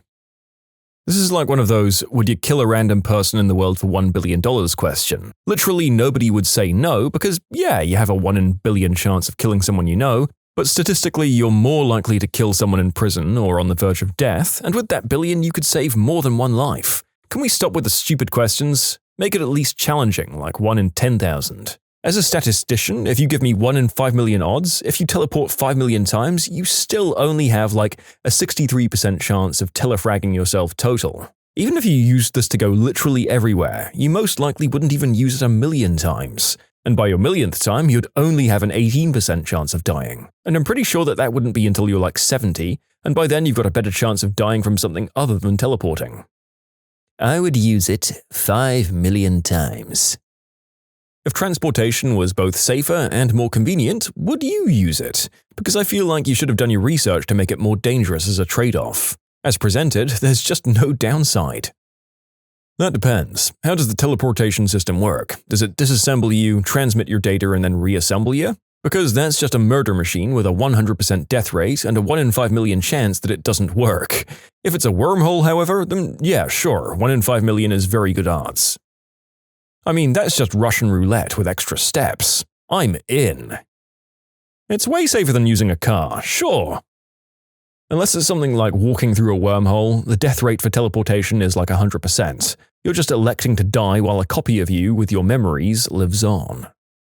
That's safer than driving, man. Hell yeah, I'd use it to start a really fast shipping business, sending inanimate packages. Yes. This system strictly dominates the existing travel systems for everything except maybe a fit young person walking across their house. Death rates per 5 million trips, in this system, there's 1. Going by 2018 figures, in the American car transportation system you have 0.78 deaths per 5 million trips, and in air travel it's 1.8. So if you try and go anywhere, you're going to die less using the system, and you get there instantly, and you don't have to listen to screaming babies, waiting for other people to board and deboard the plane, and you don't have to buckle a seatbelt, touch anything, or get diseases. It's an incredibly valuable system. Anyone who doesn't use it, but uses the other systems, basically everyone alive, is just an idiot. So if you live in a third world country, it's safer than driving. Why wouldn't you? Fatal airplane accidents are 1 in 3 million, and I go on those. Every transportation option has a higher death rate. What an actual stupid frickin' question. You ever hear of car accidents? Every frickin' day people die, and yet we all jump into vehicles without a second thought. Now you're saying I can teleport somewhere instantly and it's extremely safe? Sure, easily safer than cars, assuming this teleportation system was in a perfect environment, and also assuming that death isn't long and painful. Wait, so it's safer than automobile travel and instant? Is there a downside? I'm sorry, but this question seems poorly thought out. Is it 1 in 5 million uses of the machine by anyone, or 1 in 5 million uses by an individual? It's an important distinction, I think. Yeah, why would I pass up the chance to die, even if it was by a small chance? I mean, either way, it's cool. Yes, it sounds like the safest mode of travel. Of course, a bike, a plane, or a car are far more dangerous. Better odds than a car crash, I'm in. I mean, it sounds like a win-win to me. Either way, it's good. So, let's math. According to a casual Google search, about 3,287 people die per day in car accidents globally. There's about 7 billion people on the planet, and let's just pretend that age distribution is evenly spaced from 0 to 80. Let's also pretend that everyone 16 and under never drives and that everyone else drives daily. This gives us 5.6 billion car trips per day. Obviously, this is a really shaky number scientifically, but this is a silly thing on the internet and not a journal. A 1 in 5 million chance is like a 0.00002% chance of dying. That's riskier than a car trip at 0.00006, but still within pretty acceptable safety margins. I mean, of course, worst case scenario, I get teleported. Oh boy, there sure are a lot of these answers joking, or at least I hope joking, about longing for death. I've got to say, people's respective odds of dying in a car or plane are all over the place, and I don't know quite which statistic to pick as gospel truth. I guess your survivability might be better or worse depending on where in the world you hail from and commute in. I mean, death in a car is 1 in 114, so I'd take those odds. Cuts way down on the travel as well. Yeah, I'm pretty sure it's safer than other transport options. Well, actually, it depends on what you mean by teleportation. Do you mean that the machine completely reads your entire body, records it, vaporizes you, transmits your data, and then reassembles you in another place? Because if that's the case, you're just a clone and it's no longer you. Screw that. Look for a short story called Think Like a Dinosaur to explore the subject further. Don't we already use other modes of transportation that have way worse odds for death anyway? I'm good with 1 in 5 million, safer than cycling, swimming, driving, or flying. Yes? 1 in 5 million? So this method of traveling would be the new most secure means of transport? I'm not afraid of getting in a car. Why would I have a problem doing the safer, more convenient method? I mean, yeah, I'd use it. At least 5 million times, probably. Same odds as a plane crash, so yes, I totally would use it. Don't you mean a plane trip, not a plane crash? Yep, I'm more likely to die driving to wherever I'm going. I'm a horrible driver. Yeah, the company has to be lucky 5 million times. I only need to be lucky once. I think statistically speaking, 1 in 5 million is almost exactly the same as your odds of dying in an airplane. The odds of dying in a car crash seem to be 0.47 per 100 million miles traveled, which statistically makes it 470 times more likely to die in a car. You can Google odds of dying in a car crash per mile to see the stats. Thus, teleportation would be way safer in perspective. It's about 500 times more likely to die by car, so yes, it would be faster and presumably safer given the death rate. I'm in it even if it's slightly worse than cars for the freedom to go anywhere, travel anywhere, and be free to see everyone and anyone I want whenever. Tugger, Russell Crowe, and I are going to be fighting around the world. 1 in 5 million? Pfft, I'd use it to cut down the walking distance between my couch and the fridge at that rate. 330 million people in the USA, more or less. 20,000 or 30,000 motor vehicle fatalities per year. That's between a 1 in 1,000 and 1 in 1,500 death rate per annum. 1 in 5 million per year seems like pretty good odds. Have you ever driven in a car? Well, the chance you won't survive that is lower than the chance of not surviving crashing in a car with a tank. So yes, I would. Safer than driving. Traveling by a car has a 1 in 103 death rate? If you offered me a faster method that was 50,000 times safer, of course I'd use it. Wait, 1 in 103 car trips results in a death? Holy crap! No, he's just misusing that statistic. Well, I already don't want to be alive anymore, so let's go. But then again, people say that you're more likely to die in a car crash, so maybe I should just jump in one of those. Well, it depends on the reasoning. Is it a 1 in 5 million chance of dying totally randomly, or is there something specific that has to occur in order for it to happen? For example, I know that a huge amount, if not the majority of airplanes have a fault that could probably cause them to crash, but which won't be detected until a plane is out of commission. But I still choose to fly. If you use it 1 million times in a row, you still have an 82% chance of living through all 1 million, which is better than a lot of simulations. So yeah, I'm using it. I'd like to travel the world. Win-win situation, really. Why not? That probably isn't much different than getting in a car. People just rarely think about how many car accidents there are worldwide every day. They just assume it won't happen to me. Hey guys, I think this question was posted by NASA, checking if people would use the teleportation system they just invented. We're alpha testers. Yes, for the same reason I don't buy lottery tickets. Well, it's either I'm in a Swiss bank's locker or I'm dead, so it's a win-win situation for me.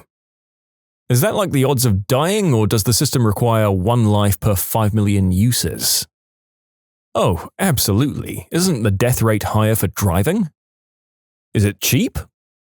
Here's a reminder that your odds of getting struck by lightning in your lifetime are 1 in 700,000. I think if the death rate was 1 in 5 million, it would either be taken off the market until that rate became 0, or it would be too expensive for many to afford. If I did have access to that machine, however, I would probably use it. Well, since other means of transportation are worse than that, like car, walk, bike, or even train have worse odds, of course. To put it into perspective, if you use it twice a day for 100 years, it's still less than 1.5% chance of dying. Meanwhile, car accidents are responsible for about 2% of deaths. Into the bank vault, out with the spoils. The rest of my traveling will be done in Ferraris and private jets. I think I need more information. If it's capable of killing me, I have to assume it's capable of non-fatal injuries as well. Big teleportation is hiding the real facts again. Well, either I get to teleport somewhere cool, or I explode gorily in someone else's house. Win-win! Raised in a cult. You won't believe what finally broke me out.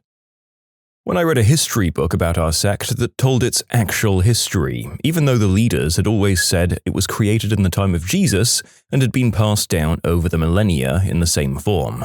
Yeah, I always thought it was funny that anyone could believe the true sect of a 2,000-year-old religion was founded in the United States. Our pastors got involved in the prepping movement. Suddenly, there was this huge focus on the end times. One day, one of them starts tearing into me about not stockpiling more food. The pastors had joined a multi-level marketing scam for dried food. Most of the members were dirt poor, but suddenly, apparently God wanted us to all buy expensive prepper stuff. My pastor had a very strong anti-MLM stance, and this was before it was really big via the social networks. He actually kicked people out of the church for marketing in the congregation after being told it wasn't cool here. The guy went bonkers with the end time stuff, but he was a good person overall, and I think he just got confused.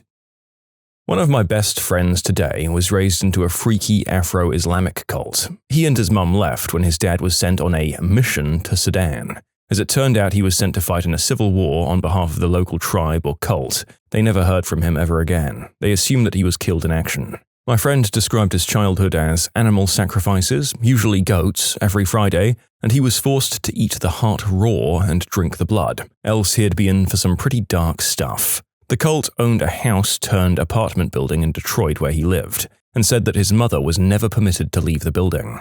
He described how there were some pretty messed-up practices, particularly against female members. It's crazy to think of these kinds of things happening in the United States, to be honest. When he was 8, he and his mum managed to escape the cult by stealing thousands of dollars in cash, and they fled in the middle of the night and paid a truck driver to smuggle them into Canada. They stayed in the country illegally for a month, slowly making their way from Ontario to British Columbia, where they smuggled themselves back across the border into Washington. There, they got support from a mosque who set his mum up with a place to live and a job at a restaurant, and they helped get my friend back into the school system and into society. For years, they were paranoid as F because they thought that the cult was going to hunt them down and end them.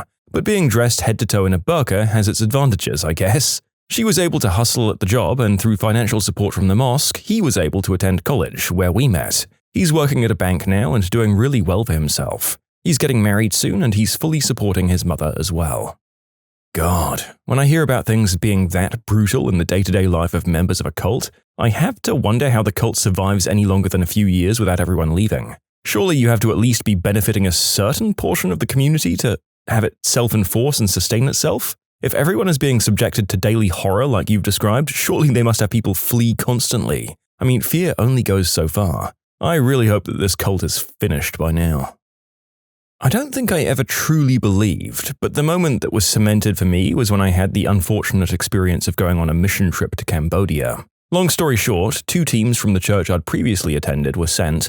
For the first 2 weeks, the teams were sent to different locations. During this time, we helped the local communities, and it was actually kinda nice. Normal prayer sessions and stuff. However, during the last couple of days of the trip, both teams met up and stayed in the same location. It was then that stories from the other team about being possessed by the devil, spiritual enlightenment, tongues, like being a vessel for God to speak through, and being struck down by the love of God were mentioned by the other team. Keep in mind that up until that point, our team had just had your good old regular fashion prayer sessions. Surprise, surprise, later that night when both teams held a joint prayer session, members from my team started hysterically yelling, crying out for God, and passing out on the ground, and it was at that moment when I realized that it was all bullcrap and pretty much mass hysteria mixed in with an enlightenment ding-dong measuring contest. I grew up in a church like this, the mass speaking in tongues, prayers that knock people over. It was so dramatic, but being the person I am, I wanted some backing.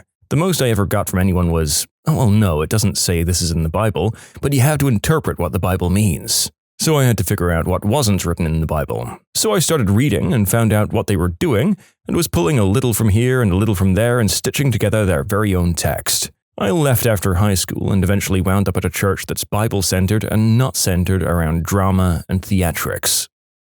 I knew a guy born into a fundamentalist Mormon sect on the Montana and Idaho border. His oh crap moment was his 18th birthday when his dad and the other men kicked him out of town and told him to never come back. You see, they kept the females in the group and married them off to the other men in town. But boys have got to go so they don't take up the precious girls. Yes, it's essentially slavery for those who remain, but if you're indoctrinated into it and a willing participant, what can you really do? It took decades to take down Warren Jeffs. I was raised in the family radio apocalyptic Christian cult. I guess the biggest oh crap moment was when the world didn't end on May 21st, 2011. My whole life was building up to that day and I had no other purpose. And then May 22nd came around and I figured out how to live in the world that I was taught to reject. Yes. A month before I graduated, I remember reading some article about an open atheist who offered a lot of people who believed they'd be saved a contract. This contract basically stated that since your pets won't be joining you in heaven, you give me $1,000 to take care of your pets in the event that you are indeed taken to heaven. That goes towards food and shelter and stuff. He got several dozen, if not more people to actually go through with it. The rapture came and went. These people are obviously upset and probably very irritated that they're out $1,000. That's their fault though. They signed a contract. He kept the money. Pretty clever, but it doesn't take a genius to see that everyone who signed was a total idiot. I only read this very shortly after that date though, so I don't remember everything 100%. My aunt, uncle, and their 5 kids were in a cult in the 80s and 90s. They were faith healers, and the leader basically preached that if you got sick, it's because you didn't love God enough. Their oh crap moment was when the cult leader died of gangrene. They immediately founded their own church after the cult disbanded though, so they definitely still have some weird beliefs. Not even kidding, it sounds like my uncle. He believes that same weird crap and writes a blog on it. Pretty sure his only serious reader is his wife, who calls him Master and My Lord, because he told her it's sinful not to. True story. You can't make that crap up.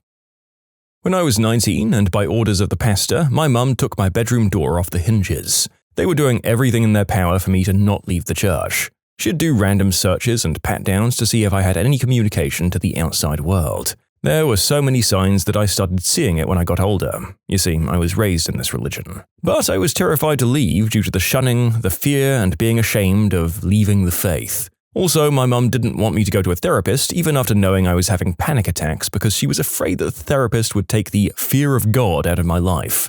I left 3.5 years ago. I grew up in a church that was about 1 compound and a bulk order of Kool-Aid away from being a cult. They mostly focused on the end times and how much and when to tithe. For me, there were 2 standout moments. The first was when the preacher preached a sermon on how God doesn't care about how good or evil you are, only if you believed the correct things. So yeah, you could do unthinkably horrific things, and so long as you believe what that church and only that church believes, hey, you're gonna go to heaven. The second was when he preached a sermon about how babies, children, and yes, even the mentally disabled go to hell. Unless, of course, they believed the correct way. Of course, as he put it, most of them were in hell. The idea that God is all-knowing and all-loving and tortures these blameless innocents for eternity was abhorrent to me. My moment happened on a Sunday. On Sundays, we'd usually go during the day and the afternoon. But after the day's first sermon, my parents sat me down and told me that we were leaving. I recall being sad because I was playing a game with my friends. At the time, I was confused. My friends that I grew up with ignored me like I didn't exist after that. I felt like everything I knew was gone. Later on, I slowly pieced together what went on there was not normal. I noticed the manipulative tactics, such as showing us graphic videos of people dying and being ripped up because they didn't follow God. They told us that if we didn't ask the pastor for permission in relationships, we'd end up being mistreated by our spouses. They made us have no TV to isolate us, but there is more. It was very difficult leaving. It felt like my entire life was a lie, and everything I'd learned for 12 years was taken away, and I was left clueless as ever and couldn't relate to anyone. When my mum said a relative had educated himself right out of it, I realized that something you can educate yourself out of might not be the source of all truth and enlightenment after all. This is a big thing for Jehovah's Witnesses. They're encouraged not to engage in higher education because, quote, it destroys faith. Perhaps if learning to reason and understand science destroys your faith, maybe that faith isn't well-founded. Yep, I know a lot of good people of all faiths who maintain and encourage an educated, philosophical approach to thinking about their religion and discussing it regularly. And for many, it does strengthen it. If people are trying to stop you thinking too hard about why you're locking yourself off from the outside world and doing a thing that makes them money, it's a red flag.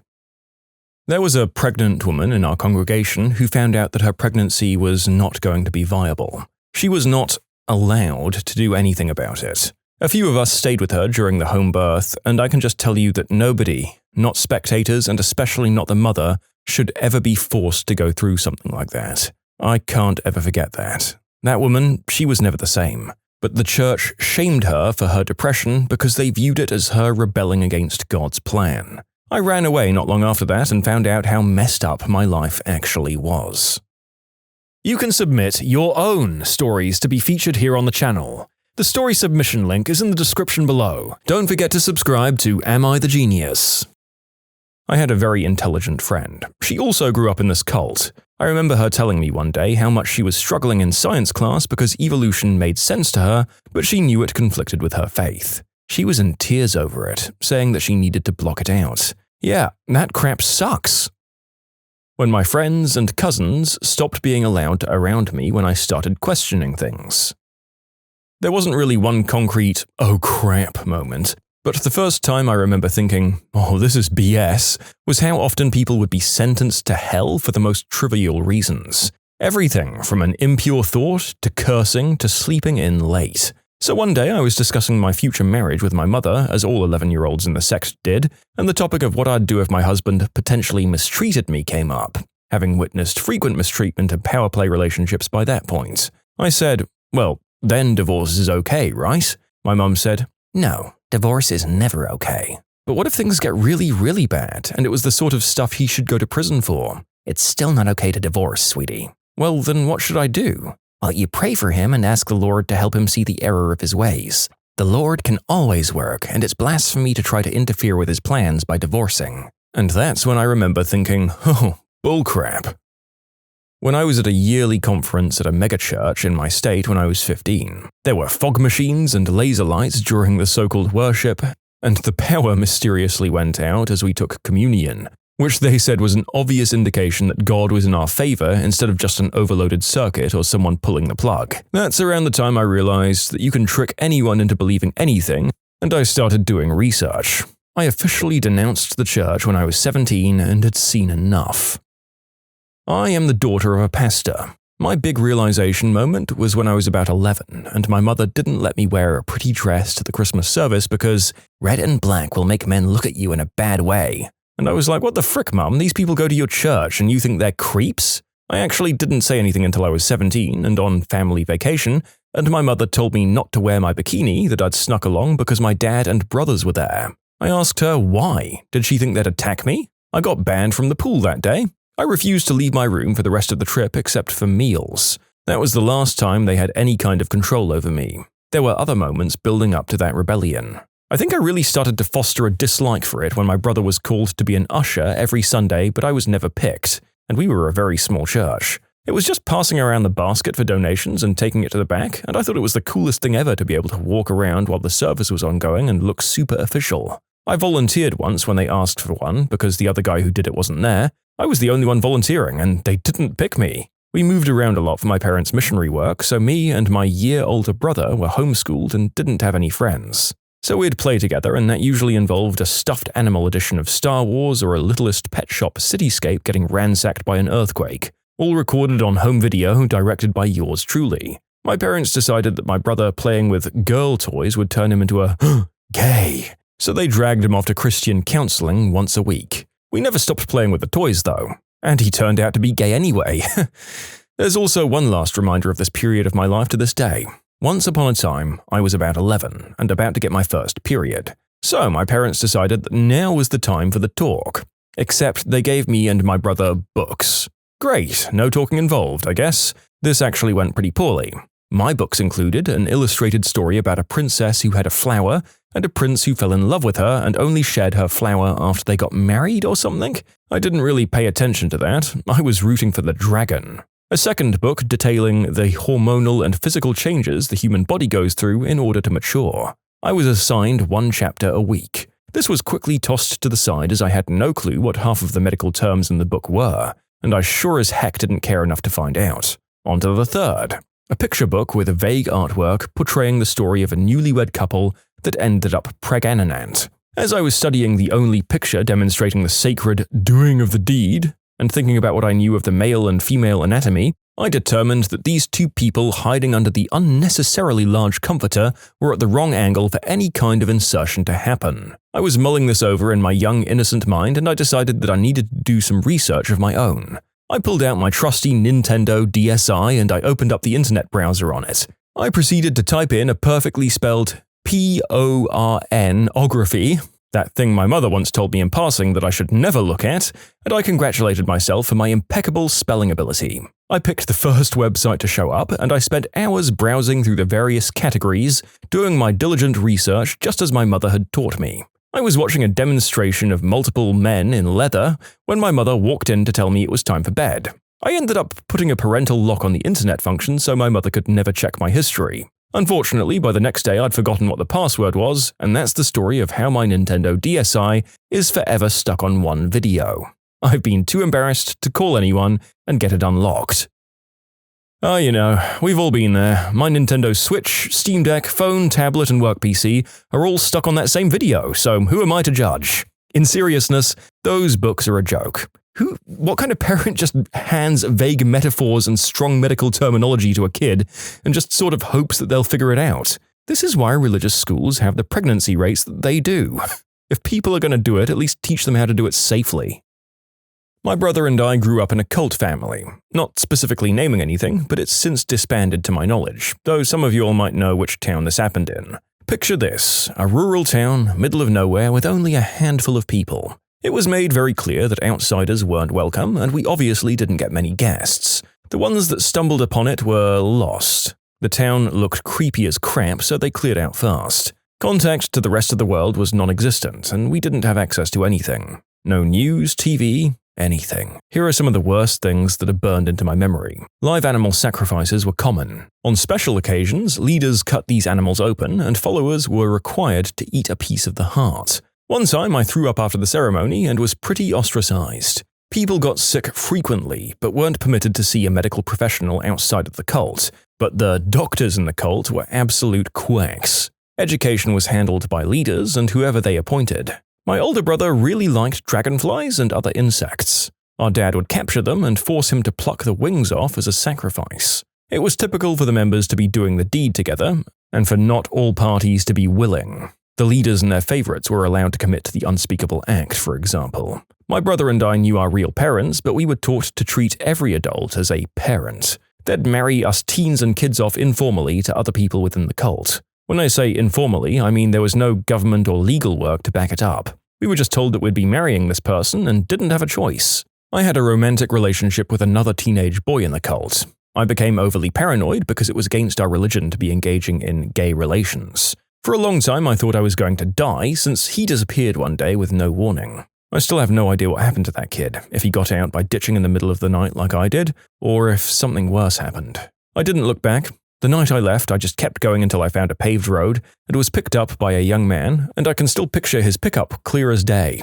I told him I ran away from home, but nothing else, and he didn't pry, so he just kept on driving. He made small talk, and I mostly listened, but eventually I confessed I didn't have any plan or place to go. He suggested the military since he had a friend in it who could help me, plus that would get me on my feet.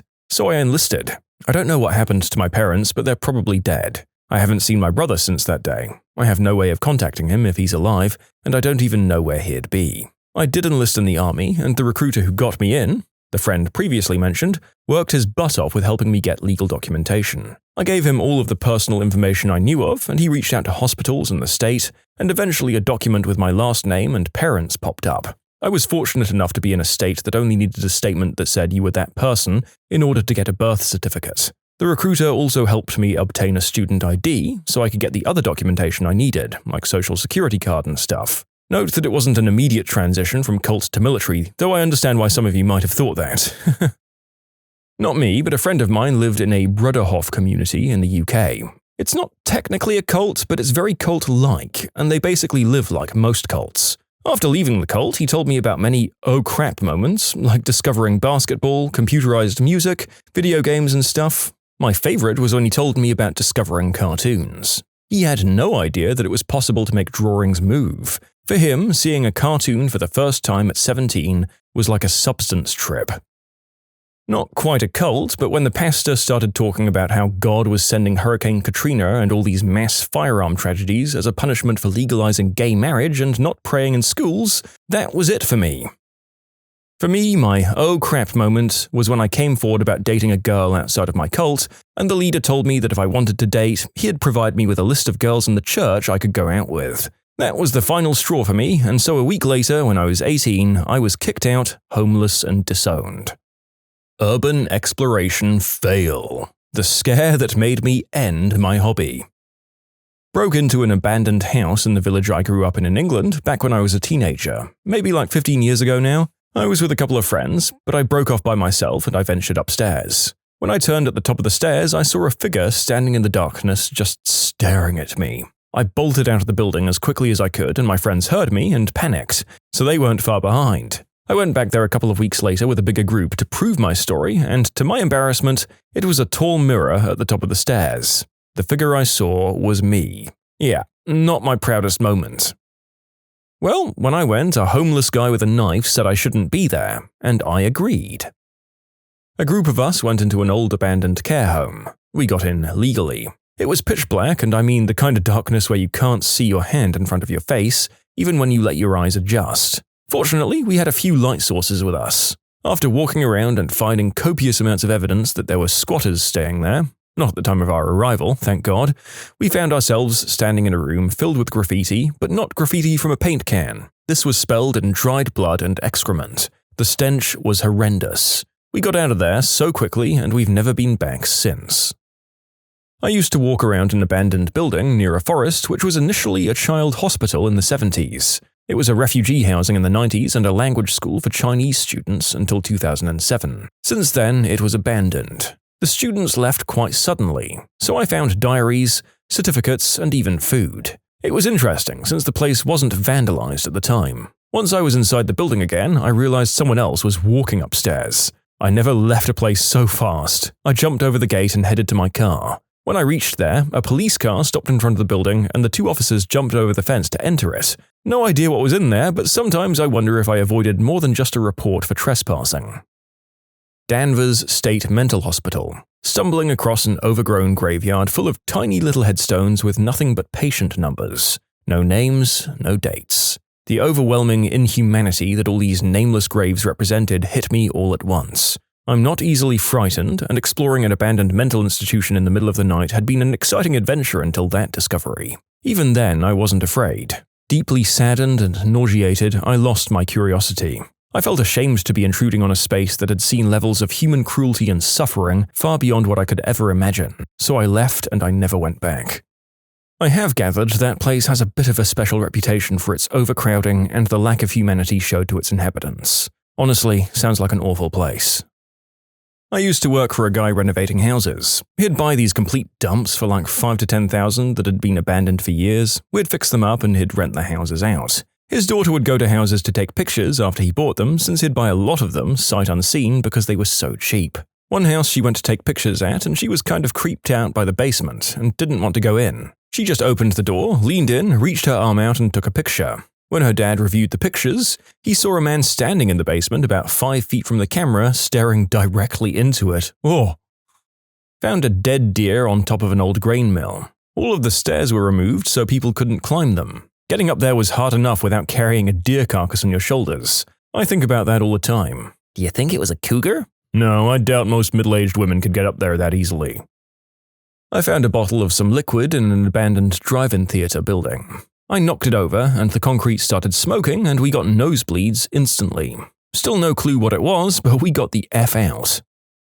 Several years ago, a man was murdered in the city I was working in, and parts of his body were turning up at various locations. I think his hand and foot had been found, and a week had passed. I'm an architectural designer, and I was surveying an abandoned chapel that was slated to be renovated into condos. It was apparent that homeless people had been squatting in the chapel, but I wasn't sure how recently they'd been there. When I went into the basement, though, it was clear somebody was either there or had just left based on the smell. There were no lights due to the power being cut, and I didn't stick around long enough to see if anyone was currently occupying the same space as me. 2 days later, someone reported that they'd found the torso and head of the murdered man in a building attached to that chapel. I'd been too freaked out by the smell in the basement to continue on to the attached building, but I'm almost certain I would have been the one to find the body if I hadn't been. I found what looked like the remains of a pig, and it was wearing lingerie. Okay, but this is a crazy story and maybe it would explain what you found. In my undergrad, I took a forensic anthropology class, and our professor, later my graduate supervisor, told us a story of how they'd bury pigs dressed in women's clothing and underwear to study how the clothing broke down during decomposition. After one such study, they just left the pigs in place, and I guess they forgot about them? I don't know.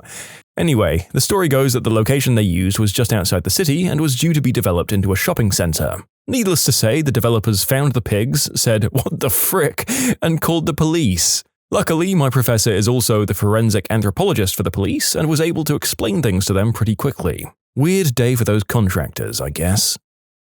As kids, we'd walk this quarter-mile railway tunnel near where I grew up. There were no tracks, but it was next to 2 live tunnels, so there was a slight element of danger. That and the fact that it was trespassing, I guess, and railway workmen or transport police could catch us at any moment. So, as you can imagine, it was dark. Real dark in the middle. But towards the end, there was enough light to barely see. One day, we took an old school pal down there, and after walking the length, almost at the end of the tunnel, just as it was beginning to get light, he stopped to look down at a large uncovered, square, 3-foot by 3-foot manhole. No, he luckily didn't fall in, but after a flash of brief confusion, he took in a deep breath and screamed and then immediately started sprinting for daylight. "Oh, crap! Frickin' run!" he screams. Naturally, without question, we ran, having a hard time catching him up. At the mouth of the tunnel, we stopped. All out of breath, we asked, "What the frick? What's wrong? What did you see?" His face was pure white and shaking, barely able to speak. He said, "There was someone down there, looking up at me." Now, this buddy was and still is a good friend of mine, but back then he wasn't known for being the sharpest tool in the drawer. Instantly, we had an idea of what just happened, but slowly we returned to the open manhole. Then, as the 4 of us stood around this hole looking down, sure enough, reflected in the still water about 5 feet down this frickin' hole, was our 4 faces looking back up at us. Exploring an abandoned prison when part of the ceiling collapsed. It didn't hit me, but it was close enough to knock me over. I guess junkies used it as a place to shoot up because I fell on an old needle. I got tested to make sure I didn't get anything from it, but it scared me enough to stay away from abandoned buildings to this day. I got busted by a soldier who told me, rather calmly, that the spot was used for training with real bullets and that I'd better get out of there before he dragged my butt out to the cops. The guy was real nice, took the time to explain why it was dangerous and sent me on my way. I didn't insist otherwise. Weirdest part is we explored for 1 or 2 hours before getting busted and we met no one. We weren't hiding or anything. My friends and I went into the Gibraltar Mansion in Wilmington, Delaware. It was cool until we came across a room with an older man squatting in it. He was terrified of us and we felt pretty horrible, so we left after apologizing. There was a coffin, like a real coffin. We were in an abandoned factory that some rich family had owned, and there was this one room with a bunch of personal stuff, letters from the 50s, furniture, old photographs, clothes, and even booze, like someone's home had been put in there. In the middle of it all, a coffin. I swear to God, I'm not lying. The room was gloomy, it was a late summer afternoon, no power, and we didn't have flashlights. My friend was like, "Well, we've gotta open this coffin. We can't leave unless we do. We've gotta," and straight up lifted the lid. A sweet smell came from the darkness. When my grandmother died, I was the one to find her body, and I remember that particular sweet smell quite well. So my heart skipped a couple of beats. The coffin was full of candles. That's where the sweet smell was coming from this time. Exploring an old trailer that had been left abandoned for years, I found a little stone statue of Jesus at the base of a large dead tree. I squatted down and touched it, causing it to instantly crumble from the pressure. It felt like I'd activated some ancient curse. Oh, I think you carry the Antichrist now, or some other ancient evil that statue was barely containing for decades before you finally provided the teeniest bit of stress needed to collapse after its long struggle. You might have doomed us all, only time will tell. Thanks, jerkwad. Exploring an abandoned manor with some friends. We'd been drinking and smoking and thought it would be cool. The ground floor entrances were covered with bricks, so we had to enter through the first floor, at 8 feet high, using an improvised ladder made of old trash and wood pieces. It was quite unstable and hard to climb, and we were 5 or 6 people. Being the only way out and knowing how slow it was, I was on the edge the whole time. We were exploring the floor. There was this cool glass ceiling, lots of debris, but suddenly we found a room filled with plastic containers with pink and brown liquids. Some friends decided to explore the ground floor, which was pitch black and involved going down a broken staircase that was missing several steps. They heard someone coughing in the dark and felt several people moving in the darkness as their eyes get used to it. At this point, I was hearing someone slowly walking in a room on the first floor, carefully stepping over the broken glass on the floor to not make too much noise, which was really creepy. We got the frick away, and on our way out, we saw a roughed-up man with bloodshot eyes leaving the shack outside the house and staring at us. I still shiver when I remember his look. Probably just some junkies living there, but for an overly high 15-year-old, it was scary as frick. You can submit your own stories to be featured here on the channel. The story submission link is in the description below. Don't forget to subscribe to Am I the Genius?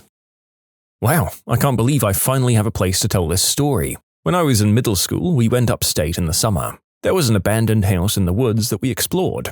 Top floor was pretty pristine. The beds were made and the drawers and closets were shut with stuff neatly arranged inside. There were bats. The lower you went, the more disordered it got. The basement and garage were in complete disarray. Books and random crap were thrown all around. Beer cans and used Johnnies everywhere. We went to the far end of the house where the wall had partially collapsed, and that's when we saw the bear. Foolishly, we ran with all of our might. Thankfully, the house between us and the bear's lack of interest is why I'm typing this. Out of all the things in this story, you're lucky you didn't die from the bats. Bat feces are toxic to your lungs. You can get aggressive bacterial pneumonia from it, and it's airborne. You don't even have to touch it. My partner worked with a guy who died within a month from renovating an old barn without wearing a mask. He got sick from the bat feces in the rafters. If I go into a place and I see any bat scat, I'm out immediately. As 12-year-old kids, we were exploring the woods, as kids do. The forest eventually parted to an open field, and in the distance was an abandoned farm. Naturally, we crept inside, and in one of the horse stalls were all discarded hypodermic needles and old food. Our parents were quite mad when we told them what we found. There's a big abandoned factory near the center of our city that teens regularly visit. My friend was telling me a story about how she and a group of friends were walking around the ground floor, which was almost pitch black in places, when they saw a lone chair in the middle of the big room. They started joking about how it looked like the kind of place a kidnapper would tie a victim up, and then, in the distance, they heard a glass being smashed. They all took one look at each other, turned around, and got the heck out of Dodge. They were scared it was someone trying to escape. I used to break into this old abandoned children's hospital with some friends when we were teens. One time, I think perhaps the last time, there was a fresh, child-sized handprint in the dust on a wall, and what seemed like blood droplets and spray nearby. I really, really hope it was a raccoon print. Cane Hill Psychiatric Asylum in the UK, which could hold over 3,000 patients. Victorian era. The whole place was spooky as frick. A total labyrinth. Well, we found the morgue. 2 ceramic tables in the general shape of bodies. One was thick with dust, grime, and mold. The other was absolutely sparkling clean. Spotless. So the 3 of us left immediately. I'd crept into an abandoned house in Seattle in the 90s. The guy had recently died, but not before hoarding 3 stories worth of groceries, unopened QVC orders, and tons of ephemera. The power and water had been shut off and he was going number 1 and 2 in buckets. I opened a couple of these, which would have been revolting on its own, but for some reason he was putting wigs and toupees in with the waste. There were stacks of wigs that had yet to be put in the buckets. I did get 3 bags of Liberty Dimes before I fled in disgust, though. My friends and I used to smoke Mary J at an abandoned school frequently. All of the doors and windows were boarded up except for the mail slots, and for some reason one of my friends decided to look inside. He exclaimed, "Holy crap!" So we all took turns looking in. Inside was a group of masked men. We weren't sure what they were up to, but we got out of there. I think they were looking for computers or anything they could steal, which is strange considering the school had been abandoned for at least the last 5 years. I walked into an old abandoned cabin in my neighborhood. I saw movement around me, and when I shone my flashlight to the walls, there were thousands of cockroaches and spiders there. I noped right out of there. I was exploring with my parents in an abandoned Soviet small city where the soldiers and their families had stayed.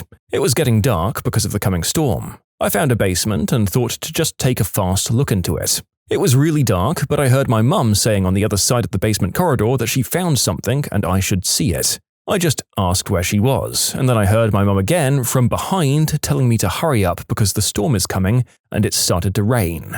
I was 20 years old at the time, but I turned around and got the F out of there with tears rolling down my cheeks and shaking like there was no tomorrow. I told my mum and she said it's another reason to just leave ASAP. My friends and I were exploring an abandoned military housing complex at night. It was in pretty bad shape, but there were lots of interesting things to see. We almost peed ourselves a couple of times because of mannequins behind doors and stuff. There was also a neat art installation with records hanging from the ceiling. Anyway, we climbed up some stairs to the tallest part of the building, and we saw some faint light coming from under a door. Somehow, the door had been booby-trapped, and as soon as my friend opened it, there was a crash and a cinder block on a rope that came swinging out the open door and just barely missed him. I got a split-second look inside where I saw a small fire, a mattress on the ground, and then a man moving quickly towards us. He was silhouetted by the light, so I couldn't make out what he looked like or what exactly he was holding, but I wasn't about to stick around and find out. I yelled, "Run!" and we bolted out of there as fast as our legs could carry us. About the mannequins in the first part, I never really understood why people in horror movies freaked out about mannequins. That is, until I played Resident Evil Biohazard, scared as heck, and repeatedly wasted my ammo every time one of those things made me panic and unload a full clip of ammo on it. So, no judgment. I do urban exploring quite frequently, and nothing ever makes us leave instantly apart from dodgy floors or squatters. However, 5 years ago, me and a few friends explored a derelict farmhouse with outbuildings which had evidently been left for decades with the state it was in. After having a look around the place and finding nothing but empty buildings, we had a look inside what appeared to be an old stable. Inside were literally hundreds of empty tins of cat food, some nooses tied to a beam, and a fairly new pair of scissors with a brownish crust covering the blades. The smell was putrid. We ventured further into the building and noticed on the floor was a cat's tail and a few cat's paws which had been dismembered and left there. We swiftly exited, and on our way out, a pickup pulled up onto the side of the farm. Bearing in mind this was surrounded by woods and fields with no track leading to it, and there were 3 men standing on the bed of said truck. Needless to say, we got out of there as quickly as we could and haven't seen or heard anything about it since. The farm went on the market and sold earlier this year, so it would be interesting to see who previously owned it. I've been many places in the tri-state area, and I've experienced floors that are decaying. Once I almost fell, and thankfully it was a very small drop. I've seen needles, animal corpses, you name it. One time at a prison in New Jersey, I saw a cell that was decked out with a decorated dollhouse, and you could tell someone was staying there. But the creepiest experience I've ever had was about 6 years ago. I was in an abandoned hospital in a residential part of New York City, which had been abandoned less than a decade prior to our visit. Despite this, it was not a well-known location. We went at night and were exploring the second, third, and fourth floors, all without issue and in total silence. There was little to no graffiti, and everything was left. Patient records and tissue samples, medicines, and medical equipment. As we reached the fourth floor, we passed a random room that said, "No explosive gases can be used in this room." I read that sign aloud, and we immediately heard a huge thud coming from inside that exact room. My blood ran cold, and I literally froze because I felt that someone in that room was making themselves known. We ran out of there and heard slamming doors as we went down all the stairs. I've not been back there since, and it's now been sold and is being renovated into a housing complex. I still wonder what would have happened if we went into that room. This isn't scary, but it is an interesting story. My friend was walking in the forest and found an old house. When he moved some stuff, the ceiling broke and an old German light machine gun fell down. Dead crows and satanic symbols on the walls in an abandoned building on an island. I used to mess around this massive property that consisted of 3 gigantic factory buildings right next to a big strip mall plaza. It was pretty popular because the cops never cared enough to patrol, so the whole place was completely covered in really amazing graffiti. Once, our group of 9 visited just after a tropical storm that knocked out power in most of the state. We thought it would be sick to go stargaze up on the roof. To get up, you had to crawl through this partially collapsed passageway and then climb 3 stories up an old ladder.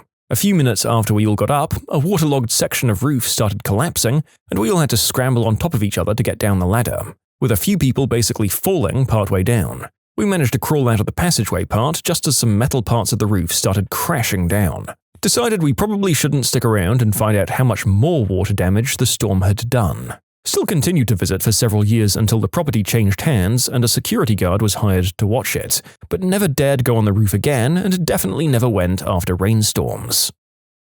There's this abandoned old cabin in the middle of the woods that's near my house. I believe it's from the early 1900s, and it's falling apart and blocked off by the rangers, but they don't really patrol this forest, so it's easy to jump the gate and hike it up to the cabin. I decided to explore one day and climbed up the rotting deck to the main building. It was so dark and musty with broken glass and acorns everywhere. I went deeper into the cabin to explore the different rooms. As I was walking around, I started to hear a rustling noise. Me being an idiot, I started to walk closer to the sound. I moved a rotting board over to the side and a frickin' squirrel leapt out and attached itself to my sweater. I started screaming, grabbed the squirrel with my hands and threw it off me. I ran out of the cabin and never looked back. I still pass the cabin when I hike with my dog, but I've learned my lesson. It belongs to the forest now.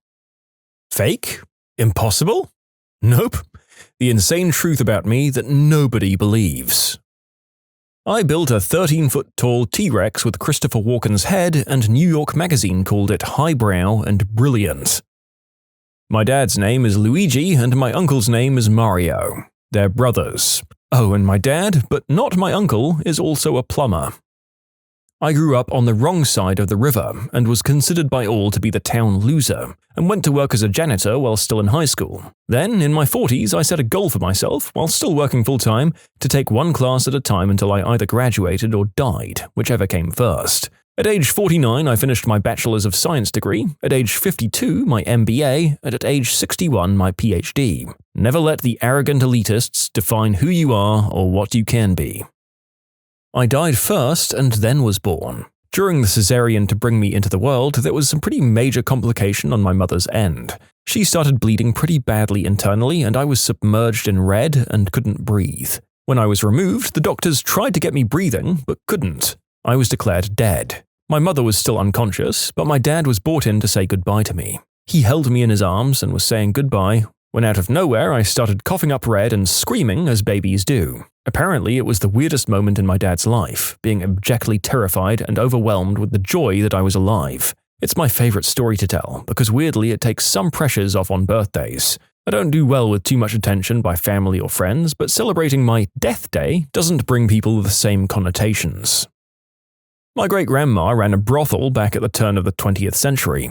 She was Algonquin, and people were pretty racist back then, so she had a pretty hard time getting business. Since it was a coastal town in Maine, she bought up a couple of leaky old rowboats and would load them up with working girls and booze and row them out to the ships at night. When ships came into port, most of the crew would get shore leave and hit the bars and brothels in town, but they always had to leave a few sailors on the ship to keep an eye on it. My great-grandmother figured those guys had money too and probably felt left out. She basically set up water-based lot lizards, or Uber hoes. My grandpa and his sisters grew up in the brothel and nobody would talk to them or socialize with them. My grandpa met my grandma picking green beans for a local farmer. They fell in love. When they wanted to get married, they had to leave the state to get away from her family who were utterly disgusted that she would marry the son of a madam. So they ran off to Detroit because General Motors were hiring, and that's how my family came to Michigan. I know it's completely plausible, but for some reason, the hard left turn of going to work in the motor industry was the most jarring part of this story. But good on them for making a life for themselves outside the judgment of her family. I wonder if they had any contact with your grandpap's family or if they cut him off too. I never graduated high school, but I have a bachelor's degree.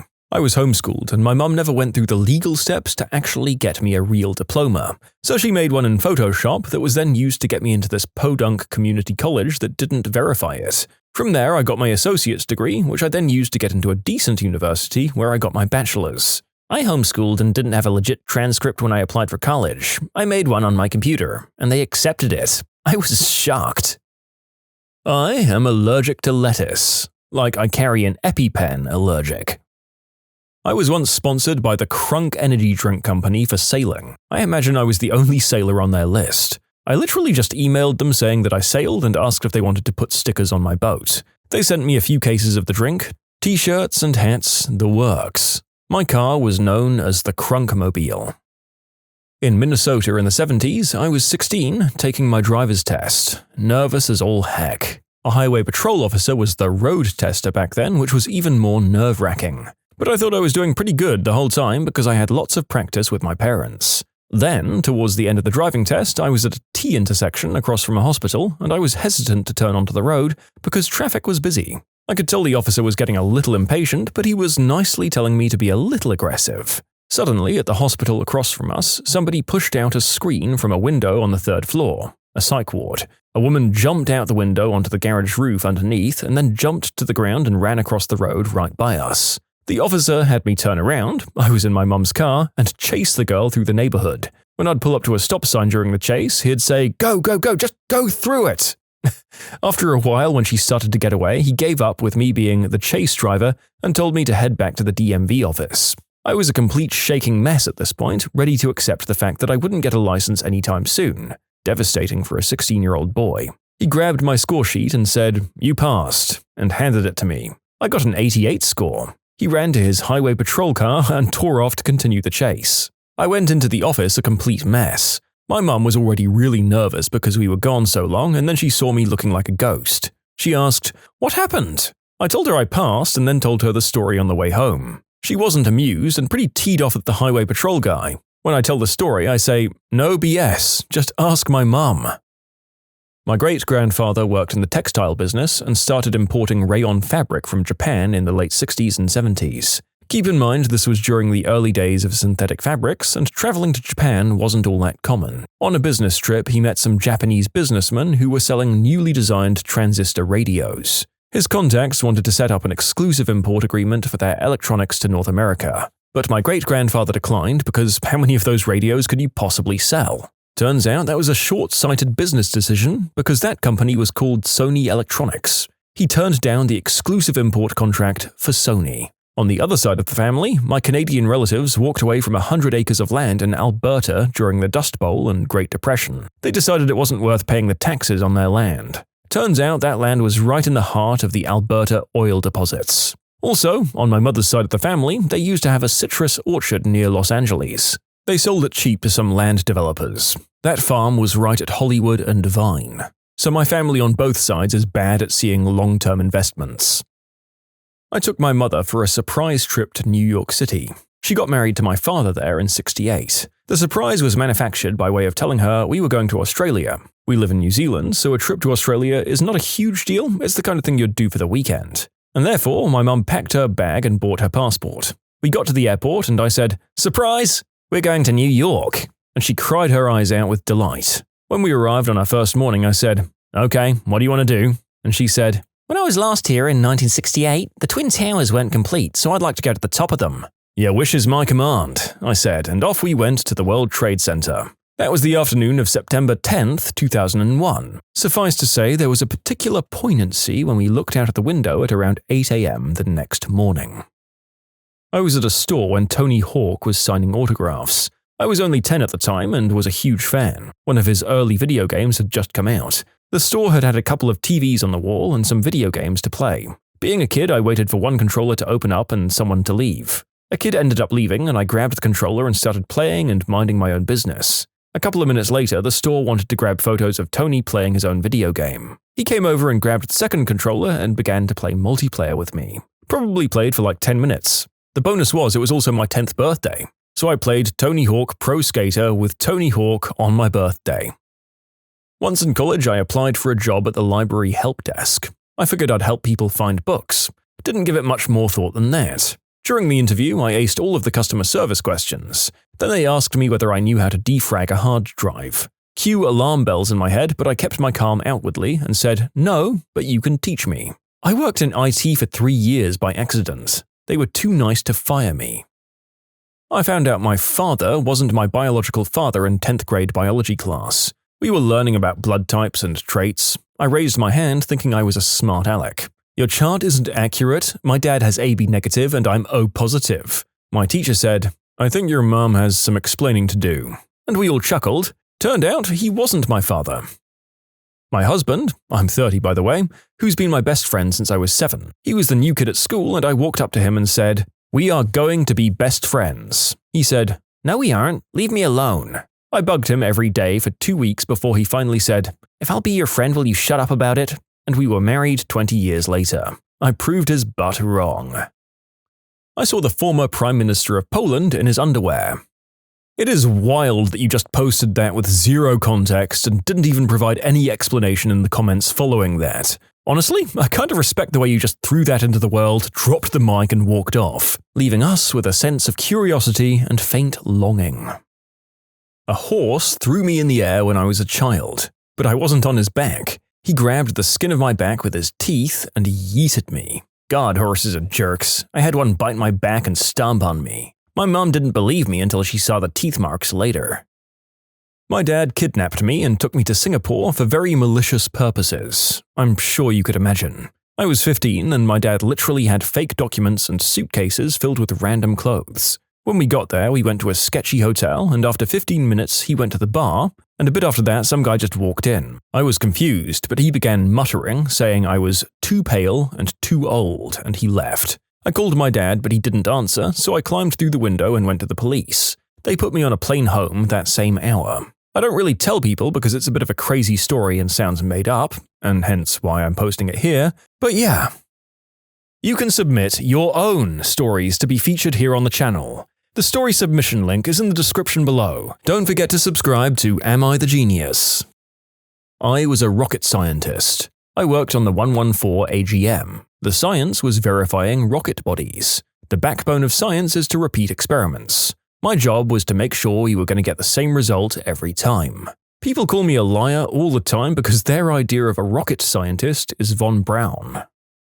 I once won a $500 raffle during a routine visit to my local tea shop. It was the building's annual Black Friday event, and there were 5 baskets with varying amounts of goods, services, and coupons. I needed tea, so my only stop was the tea shop.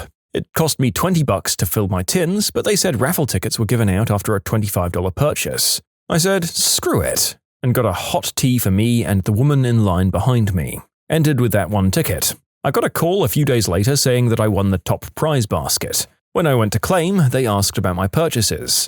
I told them, and they said the drawings had over 1,000 tickets and many people had over a dozen entries. The raffle prize included $25 to the tea shop. I once won an expensive blanket in a raffle at work. The raffle was for charity and they bugged me to enter it, so I bought one $1 ticket, while all the older ladies at work bought 5 or 10 because they really wanted that blanket. I was the only person at the department store who only bought 1 ticket.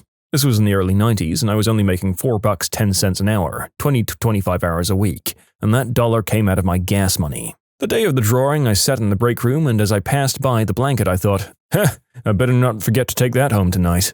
I snorted in disbelief at the silly thought and went off to do work. A couple of hours later I was informed that I'd won the blanket, and yes, I was freaked out, And yes, I remembered to take it home. When I was a kid, I woke up to find my cat giving birth to her kittens on my pillow, 1 inch from my face. I took it as a compliment. I mean, it totally is. That's like the Cat Congressional Medal of Honor. Right? If a cat closes its eyes around you, it means it trusts you. But if it frickin' births kittens inches from your face, you must be like family. One of my ancestors was dumb and bought one of Napoleon's doorknobs. It turns out it's a fake. Doorknobs were invented after Napoleon died. I'm intrigued by the fact that this is the story that your family decided to pass on from one generation to the next, far enough to lose track of the relation, and just refer to the subject as an ancestor. I survived a plane crash in the desert, trapped there for 2 days, and was rescued by 2 guys who were trying to bet if they could cook an egg in the sand. I spent a really cool day in London with Christian Slater and his mum. His mum is adorable. I received 8 knife wounds. I didn't get the chance to tell my story in court as they pled guilty before I was called. I was drunk and came out of the pub I was in to get some fresh air. I walked past 3 guys and one of them asked me for a cigarette. I told him I don't smoke and he immediately became aggressive. I argued with him for a while and his friends started shouting at me and threatening me. At this point he kind of disappeared behind me. One of the others showed me a knife, so I turned and walked away. I knew they were following me as I walked back to the pub. I had a bus stop on my left-hand side and a building on my right. I looked up and saw the first guy walking towards me. It was fight or flight and I'd got nowhere to fly to, so I decided that attack was the best form of defense. I think I managed 1 punch before the 3 of them jumped me. They'd been robbing and beating people up all over town for about 2 weeks beforehand. I got a hernia by sneezing too hard. Well, I got mine trying to match my wife's pregnant belly. Pop. Some prolonged screaming ensued from me. At age 50 odd and with limited to no video game experience, my mother completed Mario 64 before I did, in about half the time it finally took me to do it. My brother is 31, I'm 19, and when he was born, his grandmother, we don't share the same father, bought him an NES. My mother, not knowing what to do with it, turned it on and played Super Mario Bros. She spent 2 months every day trying to beat the game, even buying a strategy guide to go through it. She beat the game and never touched a video game again. My great-great-grandfather was a Pinkerton detective, acted on vaudeville, and had 5 wives in 2 different states that knew nothing of each other. He also slightly changed his last name each time and never got caught until the Ancestry website happened. Sounds a bit like my great-grandfather. He had a wife in France and then 2 in the US and neighboring counties. He got caught, though. My great-grandmother was wife number 2. She found out about wife number 3 and divorced him. No one knew about the first wife in France until I pulled his service records from World War I. I can smell some illnesses and chronic symptoms. My sense of smell is normally pretty average, but I can sometimes smell if a person is sick before they start showing symptoms, and I've been able to identify or predict 2 seizures, a diabetic blood sugar drop, and multiple chronic migraines before they happened. Are you a service dog? No, but if I could actually work as a service dog, that would be frickin' awesome. A pelican engulfed my head with its massive frickin' beak when I was a small child. Pelicans are absolute C-words. I mean, I've long been of the opinion that almost all birds are absolute C-words. If I did a video on the AmITheA channel featuring almost all bird stories, I fear that my bias would lead me to labeling all of them the villains of the story. And I guess none of them can be the ones writing in the stories themselves, so it would be very skewed even before I leaned in with my avian racism. I bought a guitar amp from Brad Whitford of Aerosmith when I was 17. He and Steven Tyler served up cheeseburgers for me and my friends. To explain further, so Brad's son was a punk and I knew him from the scene. I was in a band that had the same local marginal success. This was in 97-98 in Boston. I needed a new amp for our first US tour, but had very little money. I was getting drunk with his son, and on a whim, I asked him if his dad had any amps laying around that he didn't need. We laughed and carried on partying. The next day, I got a call at my home. It was Mr. Whitford himself. He was super nice, but to the point. My son says you've got a band and you need a good rig for your Les Paul. I've got something in mind for you. Just gotta have my guy get it from the warehouse. Come by my house in Norwell this weekend and check it out. That was the gist of the call. Obviously, the whole band came with me. And our roadie. We get to his house and it's totally him. So weird. These guys were like gods in Boston. I wasn't the hugest fan, but I knew him from his work with Wayne's World. He takes me to one of his garages where there's this cool full stack. The brand is Bedrock, an old company from New Hampshire that made good quality amps in the 80s. This one was custom made for Brad. Basically, Marshall components. 4 tubes, all the knobs go to 11. Not kidding. Still has the Property of Aerosmith stickers on it. He plugs it in and rips a crazy solo on his Les Paul, and then hands it to me and I play a couple of power chords. He asks for $300 for the whole thing. I pay him and he tells his son to give us a tour of the house. And this is where it gets nuts. It's just like you expect. Tons of gold records, platinum records, pictures of him with people like John Lennon, Robert De Niro, and Joey Ramone. Then we get to see his studio and the largest collection of Marshall amps in the world. Seriously, like 200 cabs, a wall of guitars so pretty and amps so cool that it made sense for him to find the one he sold me dispensable. After the house tour, he told me to meet him at the little bar and grill that they own in town. When we get there early, and he arrives 30 minutes later with motherfrickin' Steven Tyler in tow, "Are you guys the punk group?" Tyler was so nice. They went in the back and came out with burgers for all of us on the house. Then they straight up just left, Irish goodbyed even. I still have the amp. I used it on the road for almost 10 years in 5 bands. Now it's just a conversation piece, but it still works. I'll crank her up every now and then. Lost my heel in a lawnmower accident. I was 4 at the time, and I won't say who exactly did it, but he was mowing, and it was a riding mower, and the hitch was on the back where you can hook a little trailer. I loved to stand on that part and ride. Well, this time I saw a frog in the grass, and being the 4-year-old I was at the time, I jumped off the mower and onto the grass, and put my hands over the frog to catch it, and he didn't realize I'd jumped off, and he backed up. I had my tongue surgically enhanced for more reach and flexibility when I was 8. I won 2 TV game shows, the $10,000 Pyramid, where I won $10,300 in 1975, and Sale of the Century. I was on the show for 9 days and won $34,000 in cash and prizes in 85. I once drove a locomotive backwards through the Canadian Rockies. I have won an actual WWE match. Despite having a genetic tremor, I've been playing guitar passionately for 8 years.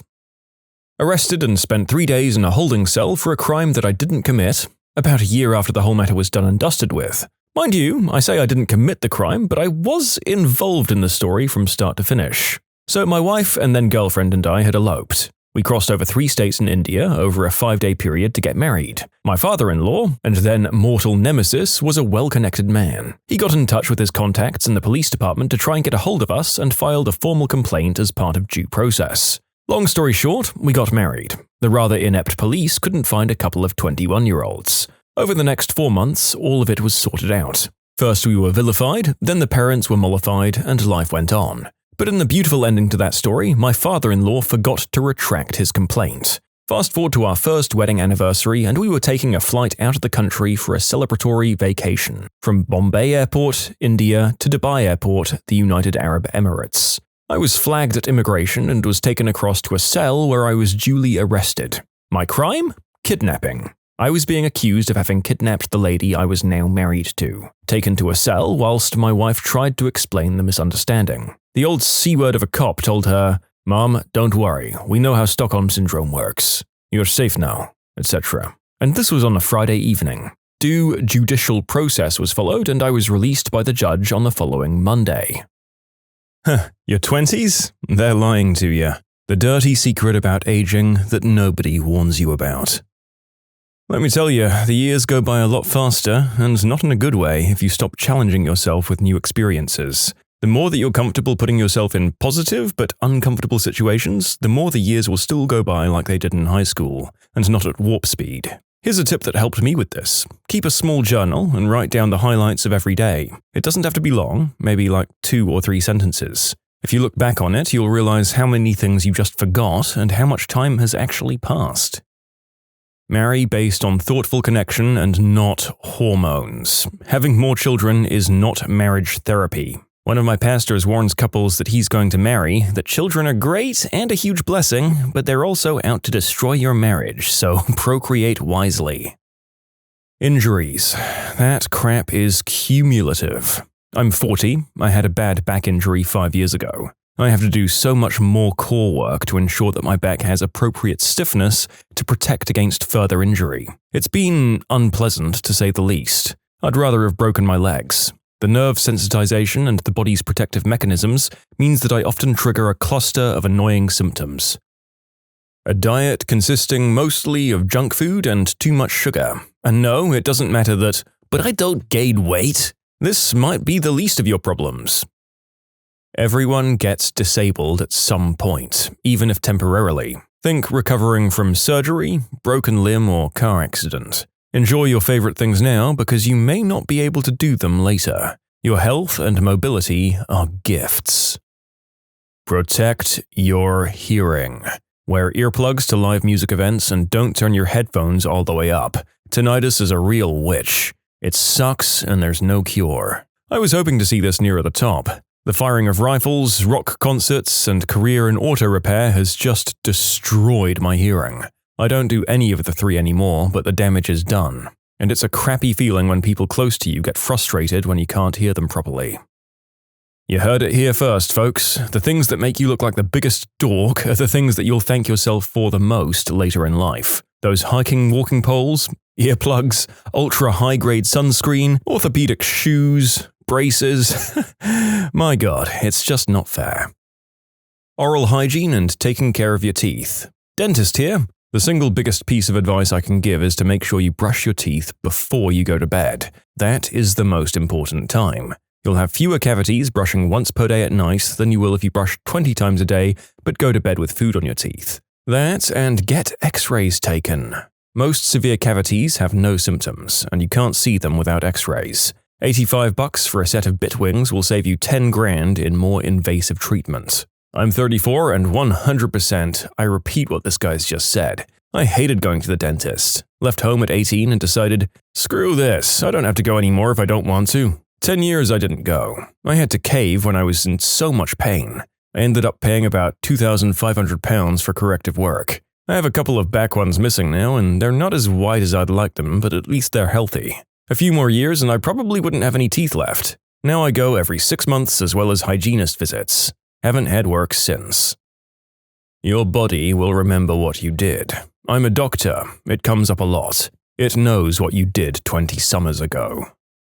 The reality of death, dealing with aging and dying parents, and even friends' health issues. In your 20s, it's all about money and achievement. In your 40s, you realize that health and longevity is more important. I'm 47, and in the last 1.5 decades, I've lost my grandparents, my parents, and my dear aunt. I had to find my mum extended care to help as her dementia got worse. I've got my own health issues, and the reality of my own mortality hits real different now. I thought I understood the impermanence of life in my 20s. I absolutely did not. Not in any real sense, anyway. Now as I watch the prior generation of my family leave us, and the younger generation start having their own kids and lives, now I'm starting to really understand. It's bittersweet on so many levels. All the bad stuff, obviously. Substance use, drinking, smoking, overeating, and stress. Your mental health is as important as your physical state, so don't ignore it. Also, be very thoughtful about your surroundings. It's better to be alone than with the wrong people. Addiction or overuse of substances and alcohol continuing on from your 20s leads to weird arrested development. You keep acting like you're in your 20s and middle age, and it gets a bit sad watching from the outside. I'm constantly seeing posts on Facebook from guys in like their late 40s along the lines of, "Woo! Who's up for a night on the lash, big style? It's Thursday night, who's up for town? Let's hit the clubs." And then seeing crickets on their feed. Do you not remember seeing guys in their 50s hitting on 18-year-old students in clubs and just laughing at them when you were 18? Then the next week complaining that their boss is a jerk for sick days. Dude, you have 3 kids and you're on your 2nd divorce. Get your crap together.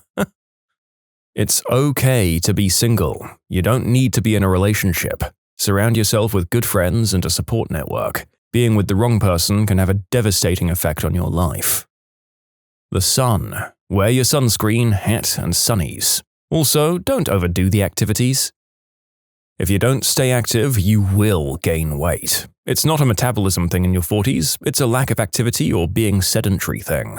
Age discrimination just starts to rear its head in your mid to late 40s. And in your early 40s, you still think you're in your 30s, and in your late 40s, reality hits you that you're a middle-aged person. Sorry, I should have said age discrimination rears its head again. Young people are definitely discriminated against. The difference with old age is because society wants you to just disappear. You're starting to become a drain or liability or nuisance. Whereas with youth, they just want to exploit you. And to piggyback on what you said about weight, people often use the slowed down metabolism as an excuse for why they've put on weight. However, the latest research suggests that general slowdown doesn't occur until your 60s. Sedentary behavior in combination with unaltered changes in diet create weight gain. Your sedentary behavior is also causing loss of muscle mass, which affects metabolism.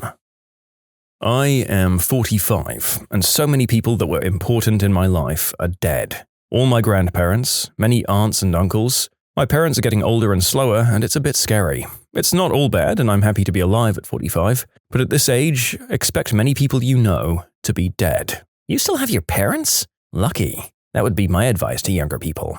Appreciate your parents now while you still can. Tell them you love them and hang out with them. This last Friday, I got my foot caught on a chair rung as I got up. I tripped and fell onto all fours. It was by no means violent or a severe fall, and now my left leg is all seized up. I'm hobbling around. I'm 42. I'm 44. Last week I stubbed my toe on a bit of furniture. It went a weird purple color, and I've been limping all week. I don't normally feel old, but every injury I get changes my mind just a little bit. That the shoes you wear every day matter long term. Pick the wrong ones and you're signing up for a large range of potential issues. Look after your mental health. Stress and somehow thinking that you can work 50 hours a week and not have burnout will hurt you in the long run. Staying mentally strong and learning and understanding when you're stressed and you need a break is really important. Also, look after your knees. Perimenopause is an unpredictable beast. Judy Bloom and all of those 5th grade teachers who brought the girls into the gym sure left us hanging. It's literally a second puberty. Except we've been living with our brains, hormones, and body for 30 plus years now, and we're very used to the way it works. When any one of them starts acting different, it's scary. Dryness everywhere, and I mean everywhere. You can't find words, so you make up really interesting ones to explain the ones you can't. Mood swings like crazy. The simplest routines now seem monumental. And you have to hope that you have a competent doctor that believes you and knows how to help. I cannot believe we were not warned, so my mission is to warn as many younger women as possible now. Bending over and making a sound you didn't mean to make. I thought only grandpas did that, but nope, it sneaks up earlier than you think. 38 and I went to physio for the first time in my life recently. The bloke was showing me some back stretches and I audibly groaned. He asked me if I was okay, I just had to explain it as an old man noise. I beg to differ. Some of us have been making these noises since our early 20s, and the jury is still out as to whether that was because my body was in a reprehensible state or I'm a massive drama queen. Possibly both. Enjoy your health while you have it. I was incredibly healthy, exercised every day, ate, ran marathons, worked hard, and did 27 years of schooling to include college, medical school, and residency. Landed my dream job and then, bam, I was disabled by chronic neurological illness. I wish I would have enjoyed my healthy years instead of working my butt off towards a future I'd never have. Everyone thinks it won't happen to them. So did I. I was permanently disabled at 36 years old. Being sedentary is as bad as smoke, substances, alcohol, and bad nutrition. It only adds up much more slowly, but it will backfire. Stay active and lean, and you'll realize that you're physically better than most people out there. What feels like boredom in your 20s, quiet mornings, stable routines, and saying no, become the actual substance of peace and happiness in your 40s. It almost feels shocking to realize how soothing the things you once avoided can be. And on any old Saturday, getting a little too tipsy while pouring myself another double in my own digs is the real cat's meow. The only thing I'd caution is to not get too comfortable saying no to invites. I'm 20 years older than you, and having a solid friend group that's lasted decades is a huge blessing. People who've known you throughout your phases and changes, but you won't be as able to have that if you stay in all the time. You can submit your own stories to be featured here on the channel. The story submission link is in the description below. Don't forget to subscribe to Am I the Genius? As shocking as this is, your ability to save money is very high in your 20s. The older you get, the more commitments, events, and bills arrive, and suddenly, even though you earn more, money is pouring out left, right, and center. I honestly saved larger quantities at 20 than I'm able to at 40, and that was on a part-time job. Mental health. Invest in it. Correct earlier trauma with a professional as soon as possible. I can't emphasize it enough. The financial cost is high, but you'll need every psychological resource you have to lead a good life. You'll have to balance couple, career, family, and then all the things life throws your way. Health problems, you or your loved ones. The loss of people around you, sometimes unexpectedly. Not trying to paint a dark picture here. Life will be amazing sometimes and a total witch at other times. When we're young, we tend to underestimate the challenges. It's rewarding. You can find a lot of meaning and moments of happiness. It's worth the challenge. But prepare yourself. In your 30s, you start to see the people your age you knew as a kid take the trajectory some of their mistakes pushed them towards. In your 40s, it gets real obvious, and there's way less room to correct the course. Boys, moisturize your face and don't forget your décolletage. Nobody wants football leather moves. Ladies, ditch the heels. The 52 combined bones in your feet will thank you. And everyone, correct your posture early on or else risk a random, look over there, right head turn taking you out for a week. Suppressing emotions. Biting your nails wears down tooth enamel that you can never get back. Investing. Very few 20-year-olds actually invest. It's literally the easiest money you'll ever make. Buy the S&P 500. Just buy SPY, enable DRIP, and thank me when you're 40. And then there's time. It might seem like you have it, but you don't, and it passes by faster and faster the older you get. It's a ratio thing. Spending $1 feels like a lot of money when you only have $5. You don't even feel the effect of spending $1 when you have $200. And time works the same way. A year at 20 is like a month at 40, and it's probably like a day at 70. Behave accordingly. Plan accordingly. You get old real quick. Say no to things to preserve your sanity, but not too much, or it will cost you later. But the flip side is that when you have the need for activities, especially social, it'll be much more difficult to get up and get going. Sometimes because you say no a lot, sometimes because your imagination can't get you excited enough. Isolation is a slow-working parasite, and its final form is loneliness. And especially those that consider themselves extroverted can underestimate its growth until it hits them like a truck. And just like an unwatered flower is very difficult to get back into good health again, so is your relationship with the outside world. Case in point, how many people notice the difficulty of making new friends in their 30s? How many people have a midlife crisis at 40? We get comfortable on our own until we realize we need others. Keep watering those flowers, even if you don't care for their blossom just at the moment. Don't be slack with reapplying sunscreen. Your skin looks fine, and the day you turn 40, all of the sun damage suddenly shows up on your face at once. Taking care of their fitness and health. I would never have believed how sensitive and emotional I'd be at more than 40 years old. It's totally normal to mature this way, but I would have scoffed at the thought. The reckless way we treat our bodies as young people shows up as we age. What felt like a mild back injury at 18 became life-altering at 40 and controls my life entirely at 52. My husband was a very athletic teen and 20-year-old who got all sorts of sprains and strains and small breaks. He feels them all now at 51. He's still hot though. When you realize that all the experience you have makes it a lot harder to get a job. Everyone wants a cheap, inexperienced person that they can take advantage of. Posture. Bad posture is going to lead to a great deal of pain and pain management when you're older. I heard that that's a bit of a myth, and as long as you stay flexible, your daily posture doesn't matter that much. But if your range of motion gets smaller, posture then becomes a problem. I don't know if that's really true though. A physical therapist told me that. Doing the deed without protection. Far too many of you kids have this attitude of, I'll just go on PrEP. That drives Gen X or older millennials who've lived under the specter of HIV as a death sentence frickin' nuts. Look after your body and get quality intensive exercise regularly. You'll likely be in your 40s feeling physically more or less the same as your 20s, while many others are full of aches. I'm 41 and genuinely don't feel any difference in my day-to-day. Nothing's harder, I can still do all the same stuff I've always done. Maybe I pull a muscle a little easier, but it's not devastating.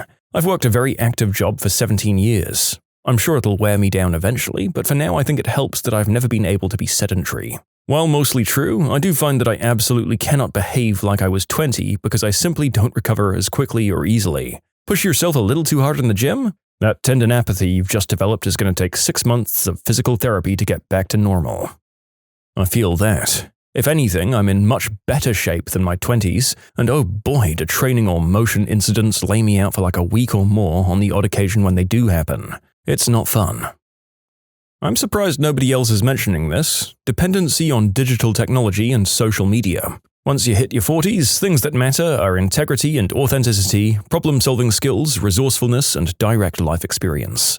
As you get older, your life becomes more complex and complicated. Once you pass 40, experiences of despair increase, and the highs get fewer and further between. You weren't born with a smartphone in your hand. Stop consuming, stop following, and stop watching.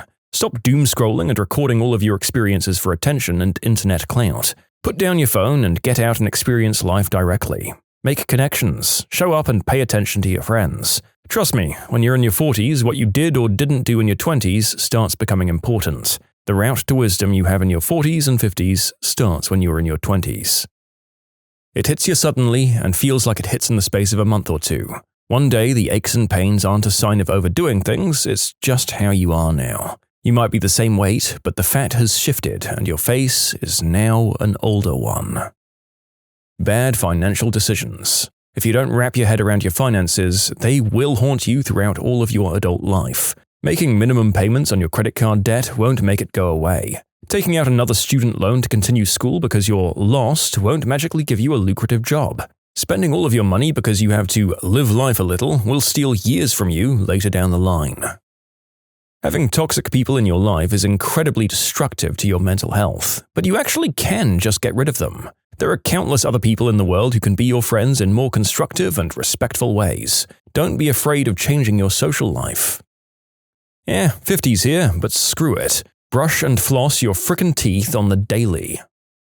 Not staying in school. Even if it's a trade school, education is an investment in you. Make sure you learn something, some skill or knowledge that you can trade for money. You don't want to be 40 plus looking for jobs in retail or restaurants. Factory or construction jobs make more money than retail, but they're very hard on your body, and that'll hurt by 40 as well. Drinking. In your 20s, if you drink with abandon, you're digging a pit you might never climb out of. A friend of mine, who was a closet functional alcoholic, died recently. His liver and kidneys just said nope. He was only 54. A drink or two a day will do way more damage than you think it will. Carrying around a lot of extra weight drains you. Lower energy, worse sleep, aches and pains. I lost a bunch of weight a little while ago, and it's wild how much better I feel. I thought that the effects might have been exaggerated by others until I experienced them myself. I feel more rested with less sleep. Chronic lingering back and ankle pain from heavy manual labor work and sports injuries in my youth have mostly abated. Protect your relationships by choosing your words carefully. It won't be easy to keep them later if you don't.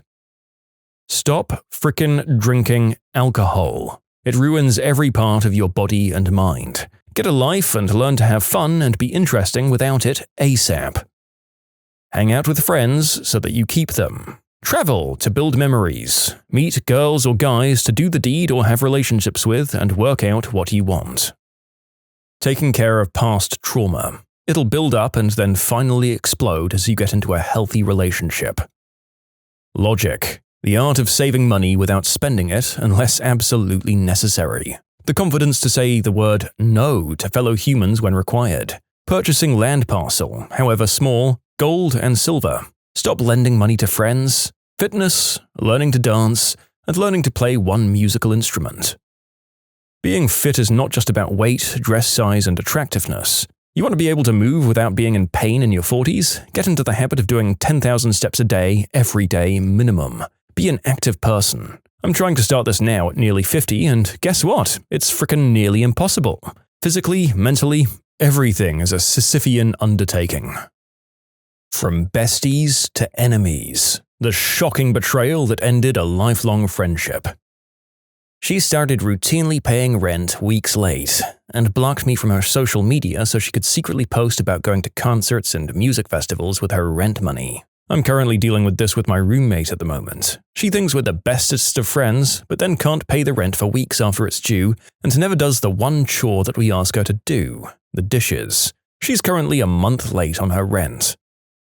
They kept borrowing money for me to feed their kids or get their kids' medication because it's an emergency. And truly, they were destitute. These instances were plausible. But one day, after being told one of the kids had been hospitalized and released home, and between the Uber rides to and from the hospital, they didn't have enough for his meds at the pharmacy. I signed onto Facebook and I saw pictures of them, sick kids included, at a block party. Destroyed the friendship for me. For the record, I never expected them to pay back the borrowed money for food or medicine. I was happy to help. Those kids were like my kids too. It was betrayal, and finding out that I wasn't loved like I loved, that got me. My best friend of over 40 years. We both had kids about the same age, and our daughters were also besties. She left her then 15-year-old with me for a week while she went on a trip to Bali. Hey, no problem at all. And her teen proceeded to go through a pretty harsh amount of self-confrontation and took pretty dangerous action. I won't dismiss the girl's experience by calling it a cry for attention, because it was a very serious situation, and without intervention she would have died. But it wasn't really a serious attempt. You see, she took a huge amount of paracetamol and then told someone on Facebook about it. So it got back to me within an hour via the Friends of Friends grapevine. I took the girl to hospital, got care for her, and sat by her bed for 3 days. I made sure she was set up with a social worker, got her connected with the local mental health unit and youth services team, and put a plan in place to help her recover and move forward. Obviously, I'd called her mum on day one and kept her appraised. But this woman not only didn't change her flights and come home, because it would have cost $200 to change the flights, she literally told me, "Oh, you don't have to go to the hospital every day to sit with her. That's what the nurses are for." And then when she finally got back, she flipped out at me for parenting her child behind her back. I'm still in contact with the kid. She's living independently and working as a baker's apprentice. She's got no contact with her mother, but she still rings me up when she needs a grown-up to talk to. I will never speak to that friend again. Good on you for being the parent that kid deserved, because that mum certainly didn't deserve a kid if that's how she responds to that sort of medical news. That no contact was well earned. Well, he was railing my wife for 3 years and had the temerity to say that it was my fault. I had a guy throw up in my cab once and say it wasn't his fault. I asked him whose fault it was then. He looked abashed and admitted that it was his fault. To be fair, that usually happens with drunk people. Well-reasoned thinking is not their strength. He dated my best friend. They met because of me, and she utterly trashed his heart and cheated on him. Just awful. I regret introducing them. Our friendship got ghosted during their relationship, and after they broke up, it was clearly done. I mean, it sucks, but I get it. I still miss the guy. I hope he's happier now and that he got the F away from everyone. When I realized that me being a good friend to her was actually just me being a caretaker with poor boundaries and putting up with years of emotional mistreatment, when that fog lifted, it was completely life-changing. Same. I actually ended the friendship. Then a year later, she apologized, promised she'd seen the error of her ways, and asked me to come to a dinner party for her birthday with a group of her friends. And I agreed. For the context, I'm crafty and I like to decorate things. I bought her a cute bracelet for her birthday and decorated a little box to put it in. So we sat down at the restaurant and she introduced me to her other friends by making some joke at my expense that I've forgotten now. It got an uncomfortable chuckle, but her friends were actually nice people. A little bit later, I gave her the gift. She said, "Do you keep giving me boxes because you like them or because you think I like them?" None of her other friends laughed. I said, "Open the damn box, Mary," and I left. That was the last time we spoke. Oh, this one butthole former best friend of mine. I had a job, he sort of had a job, like a part-time lab work thing, and he was always needing to be covered for rent, food and stuff. I did what I could to keep the lights on and the rent paid. He periodically paid some money back, or got me a pizza or whatever. Honestly, I didn't really care. He had been my best friend since I was 5 years old, so it was a couple of $100 or even $1,000. It all came tumbling down near the end of the spring term. We were at the house, and his girlfriend wanted to go out bowling. Personally, I like bowling, but I literally didn't have 2 pennies to rub together at that exact moment. I'd just dropped all of my cash covering utilities and rent for the whole house, and I didn't get paid for a few more days. So I said, "Nah, I'll pass. I'm literally out of cash."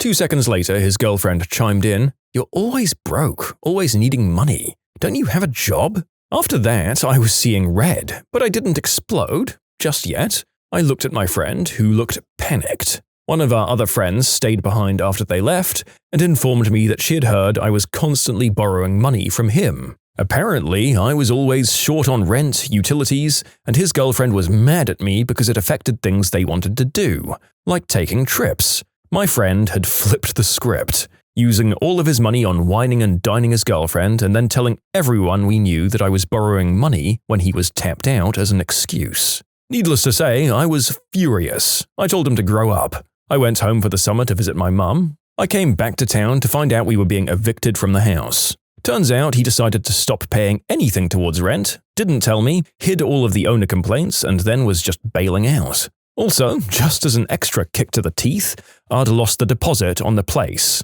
the deposit which I'd paid. Apparently, he had been storing an old car battery in his closet, and it had leaked, melted through the carpet and floor, and literally fallen under the house. After that, and a bit more lying and drama, I finally just had a talk with him. I told him that I couldn't be friends with him until he grew up and took responsibility.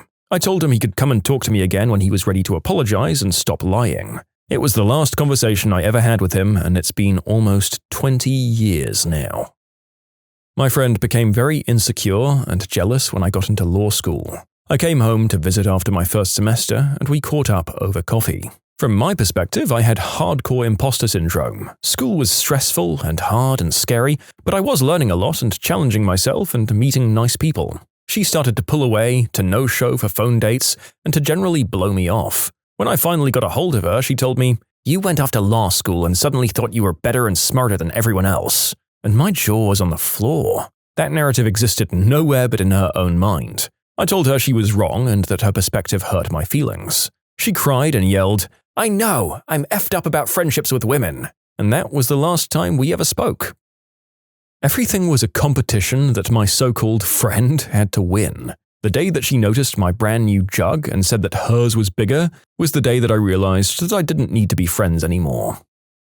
Everything was someone else's fault, on both the macro and micro levels. If it was an interpersonal issue, it was never him at fault, ever. Relationship problems? Always his partners at fault. Even when the same reasons caused each breakup. Got into a verbal altercation at the bar? That's someone else's fault completely. It was just too exhausting. I had one of these. The drama in her life always just happened to her. Exhausting is exactly the word. One day, she decided my kids were the instigators of some evil, and I've never cut someone off so fast. Be gone. When I was a freshman in college, I shared a room with my best friend from high school. I kept a diary that I wrote in every day, and I'd hide it in my locked closet. One day, I came back from class to find her reading out loud from my diary to a group of our friends. She had broken into the closet just to get the diary. I haven't spoken to that witch in more than 30 years now. Yet another time where I just wonder at people's inability to look at what they're doing and not think, are we the baddies? Like, I've never kept a diary, but those things are sacred to people. You may as well have walked into that church, taken a dump on the altar, and wiped with their Bible. College is often when you find out who your real friends are. My high school best friend berated me for switching university programs and sitting in on lectures for the program I was interested in, while dropping classes in my current program so as to not kill my GPA. She told me I was being reckless and I should just stay in the program, but change my major. I was in life sciences and I wanted to switch to engineering. She told me to just switch to physical sciences. After a lot of pushback from me, it started to turn into a conversation about myself and my character and how I've apparently always been irresponsible. I couldn't help but remember all the times she didn't stick up for me, didn't include me in group activities, and straight up shunned me over a misunderstanding between myself and two others in our friend group, even though she told me she felt like we were all in the wrong, but maintained contact with them despite being friends with me for much longer. She'd constantly say nothing is wrong and then proceed to shun me. The misunderstanding didn't even involve her. But that's a whole other story I shouldn't get into. After some time, I'd had enough and said I was done with the friendship. She told her boyfriend, while in tears, and he messaged me telling me to be her friend again. I told him no, and told him why. I quickly realized he wasn't just asking me to make up with her, he was asking me to lie by saying we were friends, even though we weren't, just to make her happy. Well, those two were clearly perfect for each other. I've now left almost all of my high school friends behind. I never really felt like I belonged somewhere, and the only other person I felt very close with moved to Australia. Well, I'm much happier with my current program. I've landed an engineering internship with the biggest city in Canada, and I have better friends in my life now. You can submit your own stories to be featured here on the channel. The story submission link is in the description below. Don't forget to subscribe to Am I the Genius? I realized that I was the only one that reached out. So I stopped reaching out, and that was that. That's how most of my adult friendships ended. I was constantly reaching out and being the initiator. As soon as I stopped, it's like I never existed. He kept having kids with different girls and then bailing on them. I just couldn't watch it anymore. I left after the third one. I'm pretty sure he's at 6 or 7 now. I knew a guy like this. I don't know what his count is, but last I heard it was 4, with 4 different women by the time we were 24. He'd always complain about child support, but then he'd brag about how he refuses to wear protection and how he got his one-night stands. So yeah, that guy was an idiot. I realized that we were only friends when they needed something, but were never around for me. Well, mine had the gall to unexpectedly die on me. I'm kidding about the gall. I still miss that guy. Yep, my best friend died suddenly after not talking for a couple of months. I didn't respond to his last Facebook message, and I think about it constantly. She was a key witness to my unspeakable act trial, but was too lazy to go into the police station to make a statement. She had 3 years to do so. I lost the trial, but it was close. I'll always wonder if I would have got justice if she had done it. I was diagnosed with cancer a year after moving across the country from my friends from high school. I didn't ask them to do anything except play some online games with me while I recovered from surgery, and not one of them did.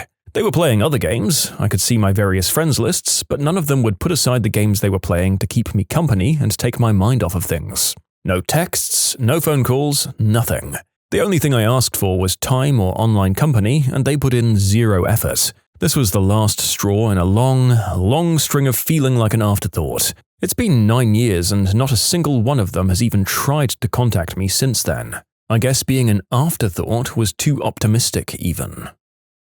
Extremely judgmental for years. After being a pushover for so long, when I finally stood up for myself and told her that I felt hurt by her words, she told me that she wasn't sorry, 3 times in fact, and used weaponized therapy speak to justify her behavior. I was also going through a breakup. My cat of 10 years had died, and I had one of those 1-2 long colds that wouldn't go away. I couldn't talk to her for a while after that, but when she finally reached out to me again, she asked what she could do to mend this relationship, rather than just apologizing. Literally all I needed was an apology, and she couldn't even give me that. The last straw in our friendship was apparently my mum dying. We had been friends for decades, and then she ghosted me when my mum died of cancer. I talked to her about it, and she said, "I got the feeling you wanted space." I let her know I needed her in my life, especially now, and she said she'd do better. When I stopped being the one to initiate contact, I never heard from her again. It's been 4 years. Mind you, we went through typical life items together, but she was also there for me when my dad died a previous decade. We were together through a house fire her family suffered from, and we went through all the major life changes together. I still love her. I hope she's doing well. We were supposed to move in together. The first move away from our parents. Fortunately, we were renting from my parents because the night before our move-in date, he called me to say he'd gotten his own apartment earlier that day without me. He then listed entirely everything about me that annoyed him and every mistake and flaw I had that he knew about. Since he was my best friend, it was a lot to hear. There'd been no sign of this coming. We'd only ever argued a couple of times. I never knew that so much about me was so distasteful to him. I was devastated. A couple of weeks later, he called and came knocking until I finally spoke to him. He was very apologetic, for reasons I would have completely understood had he told me. He had had a breakdown and realized he needed to live on his own. Knowing it was going to mess things up for me, he had made it my fault. He said he didn't mean any of it and was horrified about how he treated me. Yet it was so detailed and specific, going back years to incidents that I had no idea were an issue. There was just no fixing it. I could never feel comfortable and trust him again. On the one hand, I miss people I used to know. I don't miss him or think of him often or with nostalgic fondness. My daughter doesn't even know who he is when she comes across old pictures of us, but she knows about other old friends since I mentioned them. On the other hand, it's been 20 years. It's hard for me to have close friends still, because I feel like they might be building lists of things I do wrong and ways I'm just wrong and awful. Maybe they'll call one day when I least expect it and list it all down. It wasn't good. My God, I guess this is one of those times where I can kind of be glad at my lack of sentimentality. I really can just accidentally get rid of old friends who've done nothing wrong if we go enough time without contact. I've been called out for just not being in touch with best friends before. But yeah, the silver lining is that I'm really good at kicking out the ultra-toxic or crappy ones. Kind of had an epiphany after my current girlfriend told me that I'd made a pass at her after he knew we were dating. He's done the same with basically every woman I've dated, and for one reason or another at the time I'd forgive him or give him a pass because of extenuating circumstances. I don't know why, but after that last time, I decided that I actually didn't give a crap about what his excuse was. Trying to actively sabotage my relationships is not something I should have to tell a friend isn't cool, let alone reiterate it every time I enter a new relationship. He yelled at me for correcting him on the pronunciation of a word, something he did to me all the time despite being wrong. He yelled and yelled at me. I said I'm done, bye, but not before calmly getting in one more barb at him. Moron called my employer trying to get me fired over something personal between us. Frickin' idiot. I'd supported her through a terrible breakup, cancelling her wedding the morning of. With a horrible alcoholic, that event could be its own separate post, and countless other personal tragedies for a decade. She has a wonderful heart but cannot get out of her own way and is completely unreceptive to any kind of advice, no matter how gentle. I became worried about her as I noticed her mental health declining, and essentially had a come-to-Jesus moment with her and 2 other friends in an incredibly supportive, safe setting. So she lashed out at me and said she was sick of my drama and didn't need me as a friend if I couldn't support her. I told her if by support she meant watch her spiral into yet another black hole she'll need help crawling out of, then she was right. I said, I'm always here to help you, but I can't watch this and do nothing. She never spoke to me again. It broke my heart, but after speaking to another former friend of hers with similar experience, I realized it's just her pattern. Slept with my husband, and then she blocked me. He insulted the lady who's been my assistant for almost 30 years. I think the problem was that I finally had an opinion and boundaries. She faked dying of cancer. He was foaming at the mouth saying he was going to kill me while swinging a baseball bat and destroying his own kitchen. Yep, well, that'll do it. I found out he slept with my high school girlfriend and held that secret for 10 years. He also invited my 13-year-old sister out to drink and party with his/our friends. I drew the line, ended the friendship, and clocked him one in the jaw for that last offense. I didn't learn he slept with my high school girlfriend until many years after the friendship ended. But that made a lot of things make complete sense. He was always extremely angry and ticked off at me whenever I spent time with her. He was never a friend, really. Well, she ruined my hen-do because she couldn't stand not being the center of attention for one day. Mine was my wedding. Late to absolutely everything, complained the whole time, and didn't even help me with my dress at the altar, which is the one thing I asked her to do. Picked the wrong maid of honor. So stupid. He was an army vet and a staunch proponent of freedom of speech. He believed that anyone can say whatever they want, and there should also never be any repercussions of any kind for whatever anyone says. I told him the guarantee of freedom of speech in the US just means the government can't arrest you. It doesn't mean freedom from social repercussions. He disagreed so vehemently he blocked me and hasn't spoken to me since, thereby proving my point, ironically. My best friend of 19 years tells me to go talk to a cute guy at a wedding. Guy and I hit it off and start a long-distance relationship. Best friend of 19 years gives me the silent treatment for no reason for 3 weeks, including my birthday, because I told her that guy and I are doing really well. Best friend of 19 years starts talking to me again, but never explains herself and never apologizes for acting like a child. Never says that she's happy I'm happy in a new relationship, and never shows any support. Best friend of 19 years and I start hanging out again, but I keep a safe distance emotionally because why did she get upset about me starting a relationship with someone that she told me to go talk to in the first place? After 1.5 years of hanging out again, I found out that best friend of 19 years still talks crap about my relationship behind my back. This was the final straw for me. Blocked on everything, moved on, and actually much less stress in my life since cutting her off. No longer best friend of 19 years. She backed the woman responsible for my kid's dad's death. My ex-husband and I were great co-parents, we just weren't good as a couple. The witch he was with watched him have symptoms and waited until he was non-verbal and couldn't walk before finally calling a friend for a ride to the doctor. Not an ambulance. Needless to say, he was airlifted and passed from a brain bleed. Could have been saved if he would have gotten proper treatment.